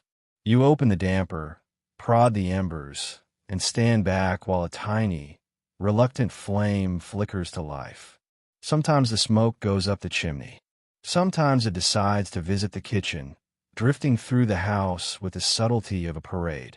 You fan it away with a dish towel, coughing theatrically, and make a mental note to mention drafts to the landlord again, knowing he'll blame it on modern ventilation. Every door and window in the house is a potential leak. Drafts sneak in like mischievous spirits, swirling around your ankles, slithering beneath the doors, making curtains flutter and giving every room that unique outdoor-indoor ambiances. You stuff old towels into the cracks, tape newspaper to the window frames, and consider for the 100th time inventing a house made entirely out of quilts. Your children wrap themselves in sweaters, scarves, and sometimes even spare curtains. Anything to preserve what little warmth the stove begrudgingly provides.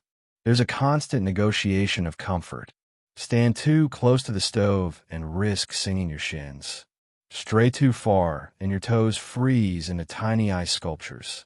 Everyone huddles in the warmest room, the kitchen most likely, leaving the rest of the house to drift into Arctic territory. The bedrooms are a test of endurance. And bedtime means piling on layers. Long underwear, socks, sweaters, a woolen blanket so heavy it doubles as resistance training. And if you're lucky, a hot water bottle or a brick wrapped in flannel for good measure. Cold dust settles on everything. A fine black confetti that no amount of dusting seems to prevent. You find smudges on faces, fingerprints, walls, and a faint permanent scent that blends with the musty sweetness of old furniture and cooked cabbage. Your hands turn gray. Your apron gains new patterns, and you find yourself wondering if anyone in history has ever felt truly, lastingly warm. You keep a constant eye on the coal pile, calculating how many more cold nights it might last. Each trip to the cellar or shed is an adventure, navigating dim steps with a heavy bucket, praying you won't stub a toe or startle whatever small creatures have moved in for the winter.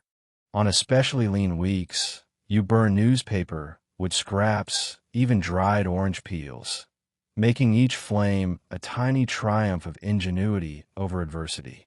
Still, on good nights, you gather the family around the stove, sharing stories while the warmth, such as it is, radiates through the room. The glow is dim but comforting. The shadows on the walls long and dramatic. You sip hot tea, listen to the coal crackle, and feel for a moment the quiet satisfaction of having coaxed a little comfort out of a stubborn old stove and a pile of dusty black rocks. Keeping warm in the 1920s is not about luxury. It's a test of resourcefulness, patience, and optimism. A belief that spring will come, the coal will last, and until then, blankets and laughter can fill in the cracks. You start the bedtime routine. The children suddenly need water, stories, hugs, answers to existential questions, and 3 additional blankets each. It begins innocently enough, a simple declaration that it's bedtime.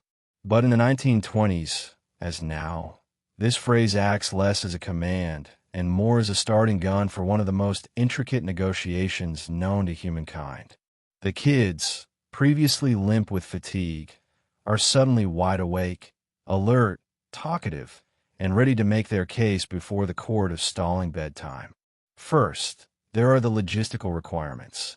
Everyone needs to use the bathroom, some more than once, and always in a particular order that nobody can remember. There's the hunt for the elusive favorite pajama top, possibly buried under the day's laundry or worn by a sibling. Socks must be located, removed, then inexplicably put back on for warmth. Each child produces a small mountain of requests. A glass of water, never cold, never warm, just right. An extra trip to the window to make sure it's still night. And the immediate need for a snack because they are apparently starving. You feel questions at the rate of a seasoned politician. Why is the sky dark? How do dreams work? Will I still be here tomorrow if I sleep with my socks on? For every answer, a new question blooms. Your replies grow more philosophical as the night wears on. At some point, you catch yourself saying, because that's how the moon works. And just hope that's enough for now. Then there are the bedtime stories. The selection process is lengthy. One child wants the one about the bear. Another insists on a fairy tale you barely remember. And a third requests something exciting, but not scary. You read, improvising when memory fails, editing as you go to make sure no one is frightened into wakefulness. You do voices, add dramatic pauses, and make a mental note never to read a book with too many animal characters again. After the story comes the chorus of one more, please, which you counter with the classic, it's late. Tomorrow we'll read too. This is a lie, but it's a gentle one born of survival. Goodnight kisses are distributed, sometimes twice, and every child insists on a different configuration of blankets, sheets, and pillows. There is always, without fail, a minor dispute about who has the warmest blanket or whose feet are too cold for this planet. Lights are turned down, lullabies are hummed, and for a brief shining moment, it seems like everyone is settling. Then someone remembers a crucial bit of unfinished business. What about my tooth under the pillow? Did you sign my homework? Can you check under the bed for monsters? You dutifully perform monster inspections, collect tiny teeth, and give last-minute reassurances that homework is indeed in the school bag and not lost in the void. At last, you retreat to the doorway, performing the delicate dance of exiting without making a sound. You get halfway down the hall before you hear the familiar whispered chorus. Mama, someone forgot to say goodnight to the cat, needs a nightlight adjustment, or has remembered a pressing detail about tomorrow's show and tell. You sigh, return for another round of tucking, pat a few heads, and try not to think about the stack of dishes waiting for you in the kitchen. Bedtime, you realize, isn't about sleeping. It's about reassurance, ritual, and loving patience served in small, often repeated doses. And finally, blessedly, the house grows quiet. The negotiation marathon is over for tonight. You close their door, tiptoe away, and savor the fleeting peace, knowing you'll do it all again tomorrow, with the same mix of endurance, humor, and more blankets than any reasonable person should ever need. Once the kids are asleep, you finally eat whatever is left, which may be half a potato and emotional exhaustion. The house has grown quiet, a silence so rare you almost hesitate to disturb it, but your stomach insists otherwise. You tiptoe into the kitchen, lights low and floor chilly beneath your tired feet. The dining table bears the remnants of the evening's culinary battle. A gravy boat with a stubborn crust, 2 plates licked almost clean, 1 fork under a chair, and the faint lingering scent of overcooked cabbage and ambition. You survey the leftovers with the expertise of a museum curator assessing rare artifacts. There's a spoonful of stew congealing in a bowl, a heel of bread no one wanted, and the solitary potato looking as if it has just finished a hard day's work itself. Still, you're too hungry to be picky. You gather up your findings, scraping the pan for the last caramelized bits, and arranging everything on the cleanest saucer you can find. Your dinner is part scavenger hunt, part lesson in creative optimism. You sit down at the kitchen table, the same table that only an hour ago hosted a full circus of elbows, spilled milk, and arguments about homework. Now it's yours alone, a small island of peace lit by the glow of the stove and the hush of sleeping children. You eat slowly, methodically, as if savoring the silence as much as the food. Every bite is accompanied by the knowledge that you're not just feeding yourself.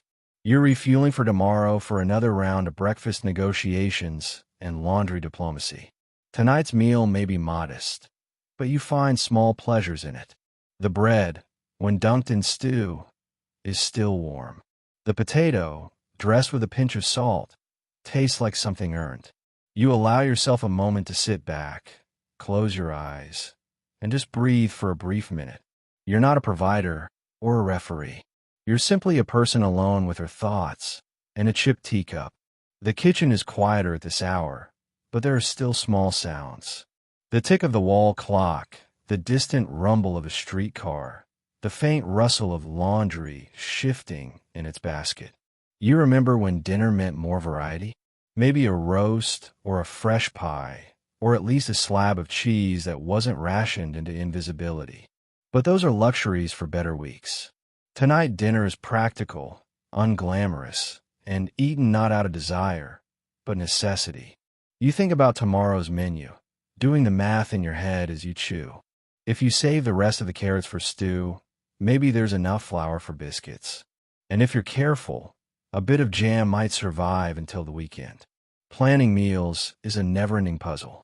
Pieces shifting with each day's paycheck and every child's whim. There's a certain freedom in eating alone.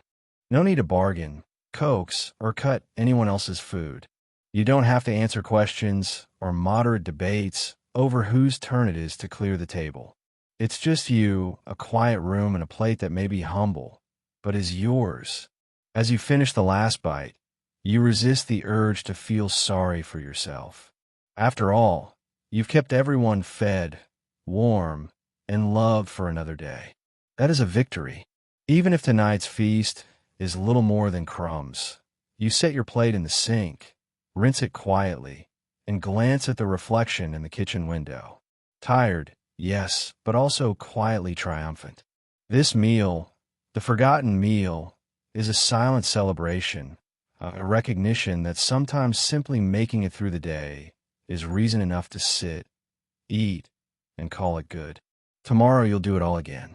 For now, you let yourself savor the peace, the small fullness, and the knowledge that you did enough.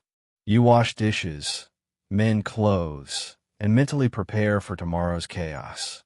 The silence is nice until something in the kitchen mysteriously falls over. The children are finally asleep, their soft breathing muffled behind closed doors, and the house settles into an exhausted hush. You stand at the sink, sleeves rolled up, hands in warm soapy water, cleaning the remains of dinner with the deliberate patience of someone who knows this is only the first round. Each dish is a small victory. Every pot that scrubs clean is one less thing to worry about come morning. Washing dishes at night is strangely meditative. The water soothes your tired hands, and the repetitive motion gives your mind a chance to drift. Sometimes to what needs doing tomorrow, sometimes to nothing at all. Occasionally, you find yourself humming an old tune, the sound swallowed by the kitchen stillness. The evening's next opponent, laundry. If you're lucky, today's wash has had time to dry by the fire. But more likely, you'll find shirts still damp and socks stubbornly refusing to surrender their chill. You hang them anyway, creating an obstacle course between the stove and the pantry. Mending comes next. You sit by the lamp, darning holes in knees and elbows, your needle flashing in the soft light. Each patch and stitch is a quiet act of care, proof that you're stretching every penny and every ounce of effort as far as they will go. In between chores, you put away shoes, stack tomorrow's school books, and search for wayward items that never seem to stay put. Gloves, pencils, marbles, the occasional sandwich crust tucked where it absolutely does not belong. The kitchen floor cracks, a reminder that even houses get tired, and every so often something tips over for no good reason, breaking the silence with a crash that sends your heart racing. You check, sigh, and decide it can probably wait until morning. As you work, you build a mental checklist for the next day. Who needs a note for school? What's left in the pantry? Is there enough coal to get through another chilly morning? Each item is cataloged, filed away, and occasionally swapped out for small worries about the kids, bills, or the ever-present question of whether you're doing enough. The quiet is soothing, but it's also when your thoughts catch up with you. You think about your family, how much the children have grown, what new words they learned, how the youngest laugh makes even the hardest days feel lighter. You wonder what the future will bring, how long the seams will hold on your best dress, if you'll ever get through a week without patching something. But for now, there are chores, and the sense of small control they provide. Every clean dish stacked, every sock mended, every toy put in its place is a reassurance. Evidence that even in the middle of exhaustion, you are shaping a world that's safe, warm, and just a little more orderly than it was an hour before. You finally hang up your apron, stretch your back, and look around the kitchen. It isn't perfect. There are still crumbs in the corners and fingerprints on the windows, but the worst of the chaos has been beaten back for one more night. You let the quiet settle, feel the satisfaction of survival, and maybe pour yourself the last cup of tea. Lukewarm, yes, but a reward all the same. Evening chores are a second work shift, unpaid and unseen by anyone but you. But in their own way, they are a nightly victory. A reminder that no matter how long the list or how tired your bones, you've managed once again to hold the world together until morning. Neighbors talk, society judges, Every choice you make feels like it's being reviewed by an invisible panel of critics who have never met your children, but have plenty to say. In the 1920s, a single mother walks through the world with an extra layer of scrutiny tucked beneath her dress. The moment you step outside, kids in tow, hair done as best you can, coat patched at the elbows, you feel eyes on you. Mrs. Harrow from across the street glances up from her knitting, her eyebrows arching in silent commentary on whether your youngest socks match. Mr. Jones, who can't keep his own garden alive, somehow always finds time to note that your front step needs sweeping. It's not just neighbors, either. Shopkeepers, school teachers, even strangers on the trolley, all have opinions about the state of your family. The subtle questions start the moment you open your mouth. Is it just you, dear? Are you managing all right? When will you remarry? As if a husband is an umbrella you've simply misplaced and will surely locate if you just check the hall closet again. Sometimes the judgments come in whispers, soft, scandalized voices just out of earshot. Other times they arrive dressed up as advice, tucked in a casual conversation like a pinch of salt and stew. Children really do better with a father figure, you know. Have you thought about taking in boarders? My cousin's friend did, and now she's practically a land baron. Or the favorite. It must be so hard for you. I just couldn't do it. You nod and smile, tucking their words away with the bills you can't quite pay and the socks you'll darn after dinner. You find yourself rehearsing explanations you never wanted to give. Why your husband isn't there. Why you don't go to church every Sunday. Why you work so many hours. Why the children's shoes are scuffed. Why dinner smells like it was made by someone rationing both time and salt. Each reason is simple, but telling it never is. Even in moments meant for rest, the pressure lingers. You tuck your children into bed, recalling how earlier that afternoon, Mrs. Perkins watched your daughter climb a tree in her good dress. And you brace yourself for a knock on the door with a neighborly tip about respectable girls. You watch your sons tumble in from a yard, cheeks smudged, and steel yourself with the possibility that someone will comment on how boys need a firm hand. Sometimes the scrutiny stings. You question yourself. Are you really doing enough? Is that second-hand coat too shabby? Is your child's lunch pail too empty? The world's expectations are heavy and often contradictory. The opinions ever-changing and impossible to satisfy. But most days you shake it off because you know what the world doesn't. How hard you work, how much you love, how fiercely you protect your children's joy. Yet there are small kindnesses that balance the scales. A neighbor quietly leave a loaf of bread or a clutch of eggs on your porch. The woman at the bakery slips your child an extra roll and pretends not to notice when you count your coins twice. Another mother gives you a knowing smile at the market, an unspoken nod that says, I see you. I get it. These moments of understanding, though rare, are more nourishing than any compliment about clean windows or well-pressed collars. Still, every day is a performance. Your choice is weighed and measured by invisible juries. You learn to square your shoulders, lift your chin, and meet each glance with your own kind of courage. You may not silence the whispers or change the minds of those who judge, but you become an expert at surviving them, at living, thriving, and loving loudly enough to drown them out. Because at the end of the day, opinions are plentiful, but so is your resolve. And in a world full of critics, you are your own quiet champion. Strong, stubborn, and determined to write your family's story, no matter who's watching. The mail brings overdue notices, advertisements, and letters from distant relatives offering unsolicited advice. You sigh deeply and file everything into the later pile. It's a daily ritual. The shuffle of footsteps down the walkway, the clank of the mail slot, and the small fluttering dread as envelopes hit the floor.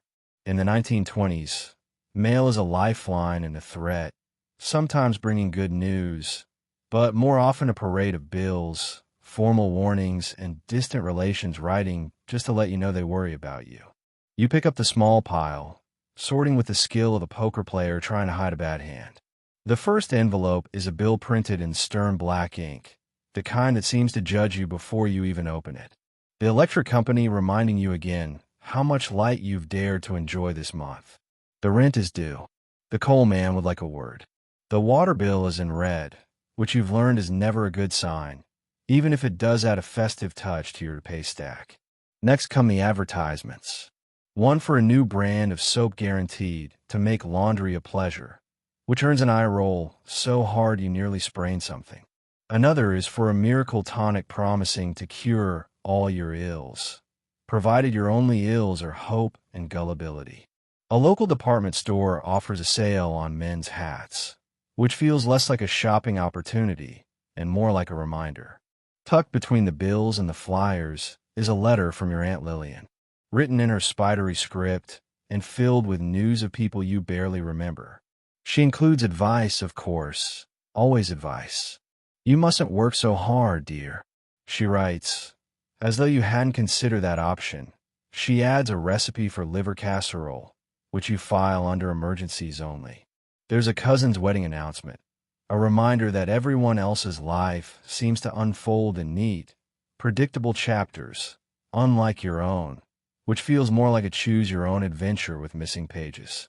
You glance over each piece, weighing urgency against your own patience. Some bills are due now, some can wait. You pencil notes in the margins. Next week, maybe. And add them to the growing later pile, which you will revisit, reorganize, and ignore several more times before anything is actually paid. Letters from friends or family, real friends, the ones who know you, are a rare bright spot. You savor their stories, the jokes and little updates tucked between the lines. You respond in kind, squeezing updates onto thin sheets of paper, mindful of every word and every penny for postage. Correspondence isn't just about staying in touch. It's a small, stubborn way of saying, I'm still here. I'm making it.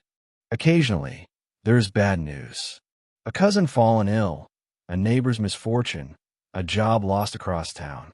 The hard edges of other people's lives mingle with your own.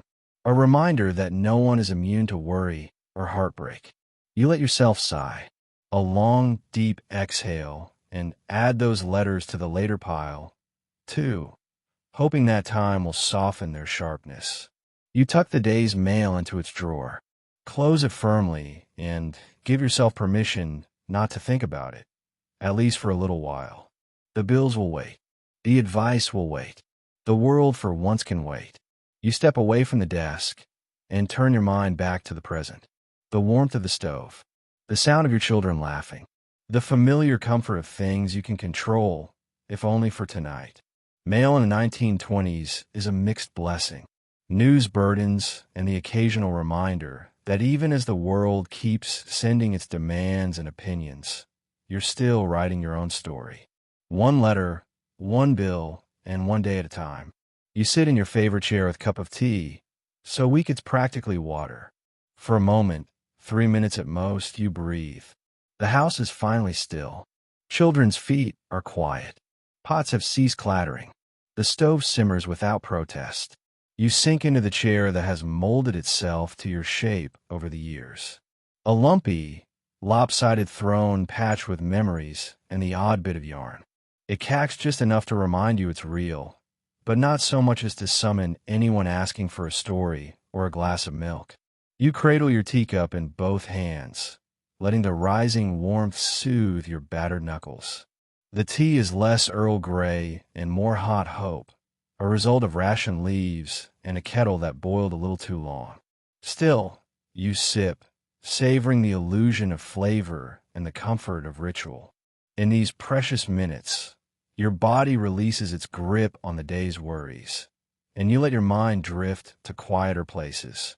Maybe you stare at the fading wallpaper, tracing its floral pattern with tired eyes, remembering when it was new and you had one less worry about the price of coal.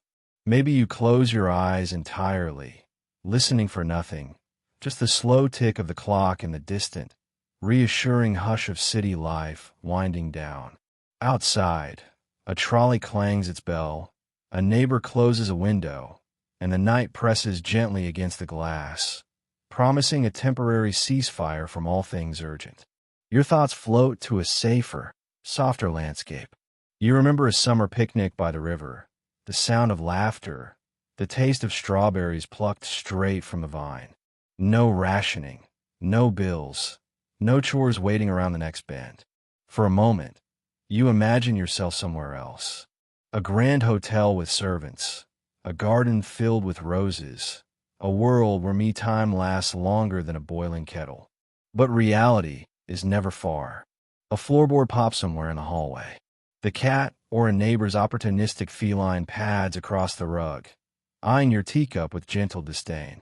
The sensation of calm is fragile and fleeting, but you hold on to it with both hands, determined to squeeze every last drop from this rare gift. You take stock not of bills or errands, but of yourself, the small aches in your back, the roughness of your palms, the faint but persistent pride that comes from making it through another day. In these 3 minutes, you forgive yourself the things left undone. The dust on the mantel, the half-mended shirt, the unwashed pan.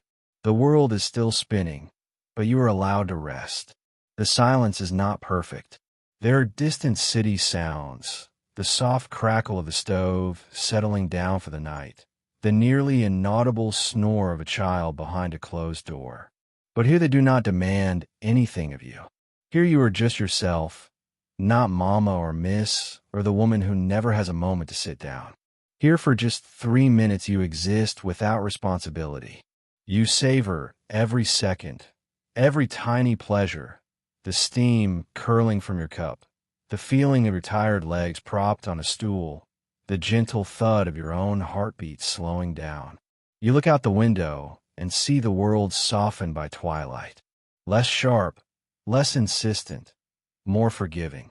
And then, just as you begin to imagine what life would be like if these moments were longer, a crash from the pantry or the familiar cry of mama pulls you back to duty. You set your cup down, rise from your chair, and step back into your life. But those 3 minutes, they matter. They fill you up in ways that a full meal or a soft bed never quite can. They remind you that you are more than what you accomplish. That even in a world that asks everything of you, you are allowed every once in a while to simply be. You collapse into bed, grateful for the softness even though the springs poke you. Tomorrow is coming fast and loud. But for now, you sink into the dark with weary relief. The house at last is quiet. The stove has been banked. The last cup has been washed. And every child is tucked beneath a mountain of blankets. You've made your nightly rounds, checking doors, whispering final reassurances, double knotting the curtain against drafts. The world beyond your walls is still stirring. Cats yowl. A trolley clangs down the avenue. Someone's radio plays a faint waltz. But here in your room, there is only the hush of sleep waiting to claim you. You pull the covers up and stretch your legs, toes finding the coldest corner of the mattress. A ritual as ancient as beds themselves. The pillow is flat, but it's your pillow. The quilt is patched, but it's warm. You are surrounded by the gentle, familiar scent of soap, clean sheets, and just a trace of coal smoke. It's not luxury, but it's comfort worn and honest and hard-won. Your body sinks gratefully into the mattress, which cacks in protest, as if reminding you of its age and the number of generations it's seen through sleepless nights and early mornings. There are springs that groan, one that pokes insistently at your hip. But after a day spent on your feet, even this lumpy bed feels like a reward. You find a sweet spot, twist the blanket around your shoulders, and close your eyes, feeling the tension leave your jaw, your hands, your tired legs. In the darkness, your mind begins its nightly review. You replay the events of the day, not in order, not with clarity, but in a sleepy jumble of images. Socks drying by the stove, children's laughter, the clatter of dishes, the ticking of the clock as you patched a pair of elbows by lamplight. There are worries, too. Bills to pay, boots to mend, questions that don't have answers. But here, Under the weight of blankets and exhaustion, those worries grow softer, less insistent, as if even they know it's time for a truce. Sleep creeps in, slow and gentle, a tide rising against the shore of wakefulness. For a moment, you are neither planning nor remembering.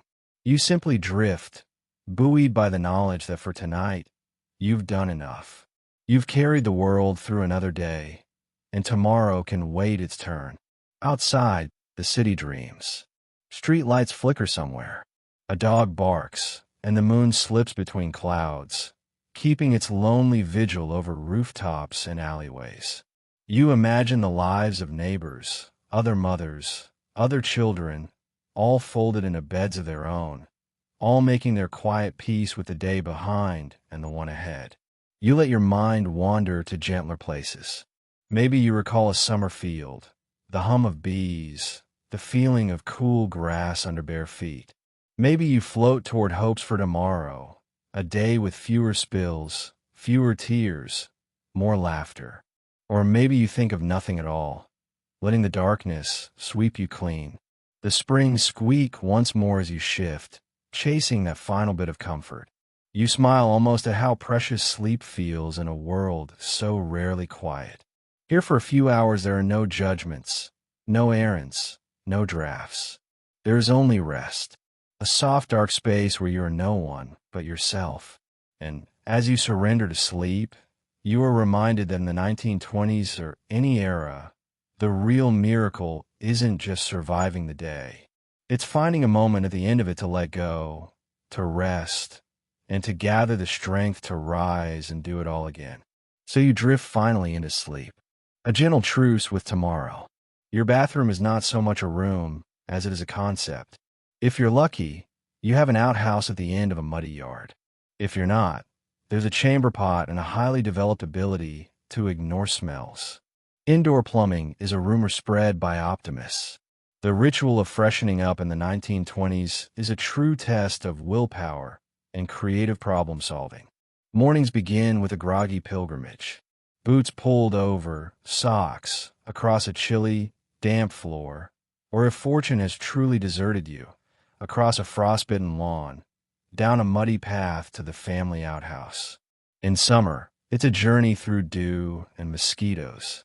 In winter, a perilous sock-soaking odyssey involving slippery steps and air so cold your breath briefly turns to art. The outhouse itself is a marvel of rustic engineering. Wooden planks with gaps wide enough to let in both the neighbor's gaze and a generous cross-section of local insect life. You try not to dwell on the details. The door doesn't quite close. The latch is more symbolic than functional, and there's a spider the size of a plum claiming squatters' rights in the corner. You bring your own square of newspaper, not for reading, but for the day's truly pressing business. Privacy, of course, is a fantasy. If you have children, they will find you. If you don't, the neighbor's children will suffice. Every creak and sigh of the outhouse is an invitation for curious knocks, giggling siblings, or even an inquiring cat looking for a warm spot. The only time you get true peace is when you least want it, like when you've forgotten to bring your shawl and your knees are shivering with indignation. In the city, things aren't much better. Apartments with modern amenities might boast a shared hallway toilet, shared that is with everyone on your floor. This means calculated timing, awkward greetings, and the communal knowledge of everyone's digestive schedule. The brave wake early for their turn. The unlucky stand shivering in their night clothes, waiting for Mrs. Benson to finish her daily crossword and unlock the only door to modernity on the block. If you're among the chamber pot crowd, discretion is your best friend. The pot sits beneath the bed or behind a curtain, masquerading as furniture until called to duty. Emptying it is a delicate operation best performed at dawn when the streets are quiet and judgment minimal. You learn to perfect the art of not breathing through your nose and to pray for rain to wash away any evidence before the neighborhood's gossip make their rounds. Bathing is a weekly event, an act of optimism involving a metal tub in the kitchen, a kettle of boiled water, and strict rationing of soap. Children bathe first, then you if there's any hot water left. The floors get as wet as theirs, and modesty is maintained only by the speed with which everyone changes in and out of their shifts. You dream of clawfoot tubs and running water, but mostly you make do with a washcloth and the belief that clean is a state of mind. You learn to accept a level of rustic ambience in daily hygiene. Toothbrushing is performed with baking soda and hope. Hands are washed in cold water drawn from the pump. And deodorant is frankly a personality trait rather than a product. Perfume, if you can afford it, is deployed strategically, not for seduction, but for survival. In the end, the bathroom situation is about adaptation. You invent routines, ignore discomforts, and marvel at how quickly your standards adjust. Someday you imagine plumbing will be everywhere, and people will talk about chamber pots and outhouses the way they now talk about dragons and fairy tales. Until then, you keep a bar of soap handy, a sense of humor closer, and embrace the truth. In the 1920s, cleanliness is never more than an arm's length from adventure. When the chores are done, you gather the children around a squat, humming radio. Everyone leans in to catch a faint, fuzzy comedy hour or jazz show. Assuming the neighbors aren't listening to baseball so loudly, you can't hear anything but the static and the score. The radio isn't just a piece of furniture. It's the heart of the evening.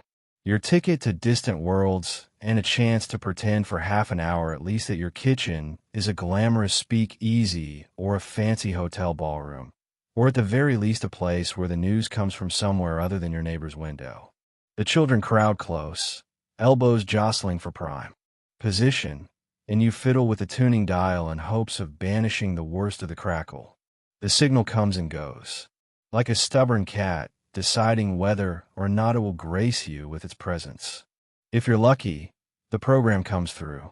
A comedy duo with jokes about bootleggers and nosy mothers-in-law, a serial drama about dashing detectives, or a band leader promising the latest hits from Broadway. The kids giggle at the corny sound effects, and you catch yourself smiling when the host's voice slips and he accidentally broadcasts a sneeze to half the city. On jazz nights, the music seems to swirl out of the static, carrying you and your family to a place where time moves a little slower and nobody cares if you're wearing slippers. But the radio hour is not without its hazards. Sometimes the neighbors on one side turn up their baseball game until every at-bat and strikeout is part of your own living room soundtrack. On the other side, Mrs. Finnegan prefers opera, and her wireless is tuned permanently to a soprano who sounds like she's chasing mice through an echoing mansion.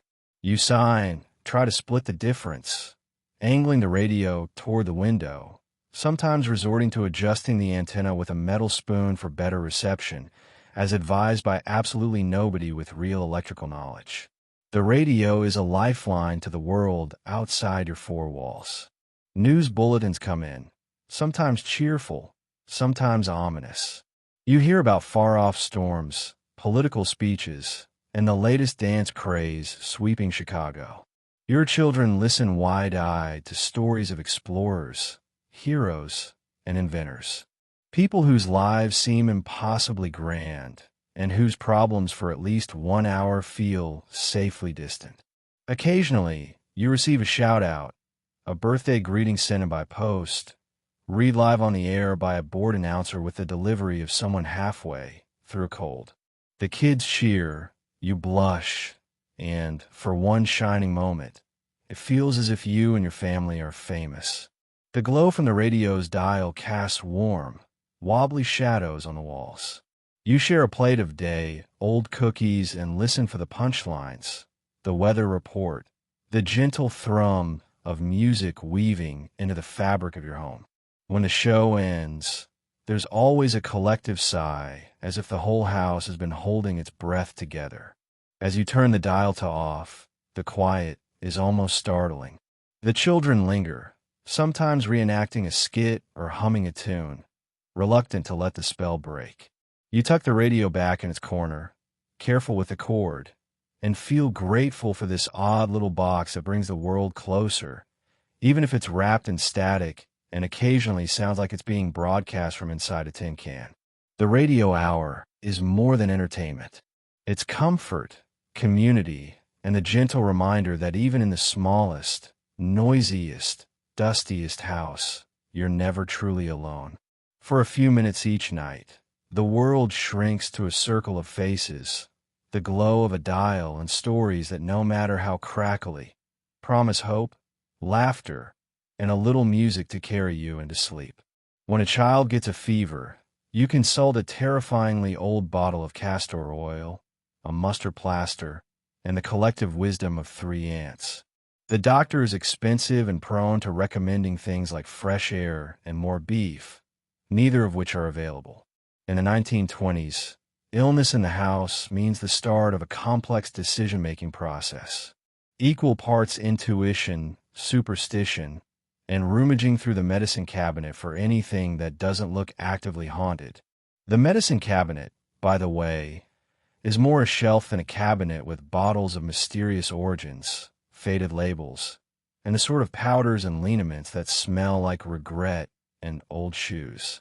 You start by feeling foreheads, the old-fashioned thermometer, nowhere to be found since the last time someone used it as a pretend sword.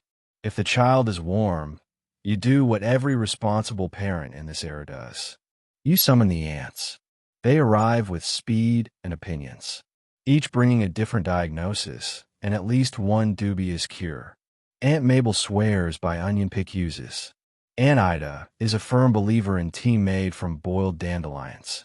And Aunt Clara thinks a bit of whiskey never hurt anyone. The house fills with the scent of stewing vegetables and ancient remedies. If the illness seems minor, you reach for the home remedies, the true heroes of the age. There's the bottle of castor oil, which cures everything from tummy aches to existential dread and tastes like liquefied despair. A teaspoonful is administered with the same seriousness as a courtroom sentence. There are hot mustard plasters slathered and slapped on chests with the hope that the child will be too distracted by the burning to notice their other symptoms. Socks are stuffed with onions, chests rubbed with menthol, and everyone is encouraged to drink water, which means running to the pump in the backyard, even in the middle of the night. Should the malady worsen, you debate the big decision, calling the doctor. This is no small matter, as doctors are paid by the visit, and your wallet is already too thin to handle even the friendliest house call. But sometimes after enough home remedies, it's clear you need professional help. The doctor arrives with a black bag and the air of someone who would rather be golfing. He asks sensible questions, peers at the child, and offers advice that sounds suspiciously like common sense, but is priced like rare wisdom. More sunlight, less worry, and if possible, an egg a day. He tips his hat. You hand over the last of your cash, and you both pretend this has changed everything. When the children recover, and miraculously they usually do, it is attributed to the remedies, the doctor, the ants, or pure stubbornness, depending on who's telling the story. You air out the rooms, wash the sheets, and hope that the next round of coughs is a long way off.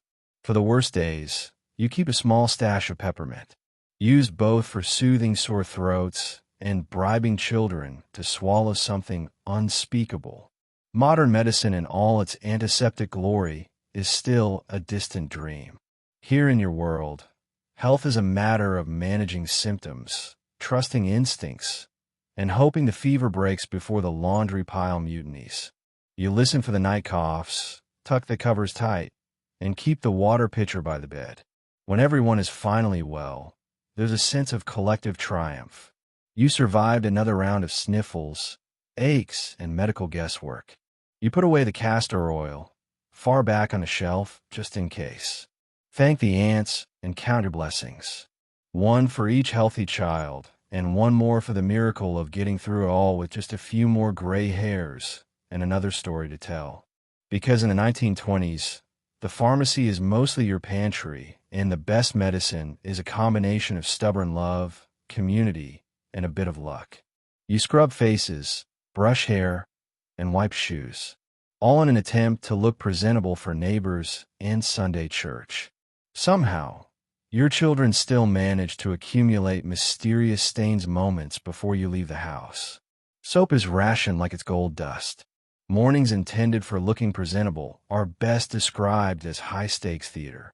You marshal the children into a line armed with a washcloth, a cracked bar of soap, and a hairbrush with more bristles missing than intact. The goal: emerge from the house resembling a respectable family, not survivors of an indoor mudslide. Reality, of course, has other plans. Soap is a luxury, carefully shaved into thin slices and hidden on the highest shelf to prevent overzealous children from using it for science experiments in the wash basin. Every scrub is measured, every bubble accounted for. Faces are washed with water so cold it could bring a statue to life. Ears are attacked with maternal vigor. Hair is tamed with water, a dollop of lard if you're desperate, and enough tugging to ensure that at least one child will grumble about hair loss before reaching adulthood. Shoes are wiped, buffed, and arranged like soldiers ready for inspection. Laces are tied or knotted, or simply wished into submission. At least one child arrives wearing 2 left shoes, and you make a quick switch, hoping the neighbors won't notice. Dresses are straightened, collars licked and pressed into place, and jackets, if available, are dusted off for the occasion. Never mind if the pockets contain yesterday's sandwich crust. But children are agents of chaos, and cleanliness is a fleeting condition. No sooner do you finish cleaning one face than another reappears with a smudge of jam or a suspiciously green fingerprint. Socks just pulled up, slouched down again, exposing shins like a secret rebellion. Someone sneezes directly onto someone else's sleeve. And just like that, you're back to square one. Church days and community events are the pinnacle of appearance anxiety. You steel yourself for the judgmental gazes of neighbors who have clearly spent the morning polishing their children with industrial solvents, and who will later discuss the state of your children's collars over tea. You deliver stern warnings to avoid puddles, mud, and sticky surfaces, but you know deep down that this is a lost cause. The world outside your front door is a minefield of stains. There is always a last-minute panic. Someone can't find their glove. Someone else needs a handkerchief. And the youngest suddenly realizes he's not wearing any shoes at all. You scramble, improvising solutions. One glove for each of 2 children, an emergency handkerchief fashioned from last year's undershirt, and a borrowed pair of shoes from the neighbor's equally exasperated son. With everyone finally assembled, you do a final once-over, smoothing hair, tucking in loose hems, and sending up a quick prayer that no one will spill anything on themselves before reaching your destination. The parade to church or the store begins. Children marching in imperfect order, heads held high, shoes only slightly mismatched, faces scrubbed until they shine, or at least until the first raindrop hits. Along the way, you perfect the stern mother glare, a look capable of halting minor mischief, at least temporarily. You smile politely at Mrs. Pratt on the corner, bracing yourself for a comment about the good old days, when children never ran wild. You nod at the shopkeeper, pretending not to notice him, glancing at your youngest muddy knees. Keeping up appearances in the 1920s is an endless battle fought with soap, spit, and hope. Sometimes you win, a compliment on a shining pair of shoes, a neighbor's approving nod. Sometimes you lose a grass stain, a loose button, or a runaway hair ribbon before you're halfway down the block. But always you keep trying, determined that for at least a moment, the world will see the best, cleanest version of your family, even if the illusion only lasts until lunch. And so you've made it. You've survived a day in the relentless, miraculous, mildly absurd world of a 1920 single mother. You've navigated oatmeal negotiations, industrial noise, drafty rooms, mismatched socks, and the chaos of children with nothing but stubbornness, and whatever caffeine was available. You faced teachers' side eyes, factory bosses' sighs, neighbors' opinions, and laundry that seemed to multiply overnight. You've done math with a pencil nub and hope, fed a family on a handful of coins, and kept your children warm with secondhand blankets and first-rate resilience. All this without ever pausing long enough to wonder how you do it. Because the truth is, you just do because you have to. And every exhausted, underappreciated mother who walked these cold floors before you, she did it too. She did it not because it was easy, but because there was no alternative. She didn't have online grocery delivery, microwaves, or even a private moment in the bathroom. But she still managed to keep a family afloat in a world that sometimes felt like it was designed to test her limits. So tonight, as you settle into a clean, warm bed, surrounded by silence and the soft hum of your fan, maybe whisper a quiet thank you to the mothers and grandmothers who came before. To all those who patched clothes, calmed tears, and faced the world's impossible standards with a sigh and a sense of humor. Because their strength made our comfort possible, and their struggles are the foundation for every cozy night we now take for granted. History is full of hardship and hilarity. It's proof that people are stubborn, hopeful, and just a little bit ridiculous.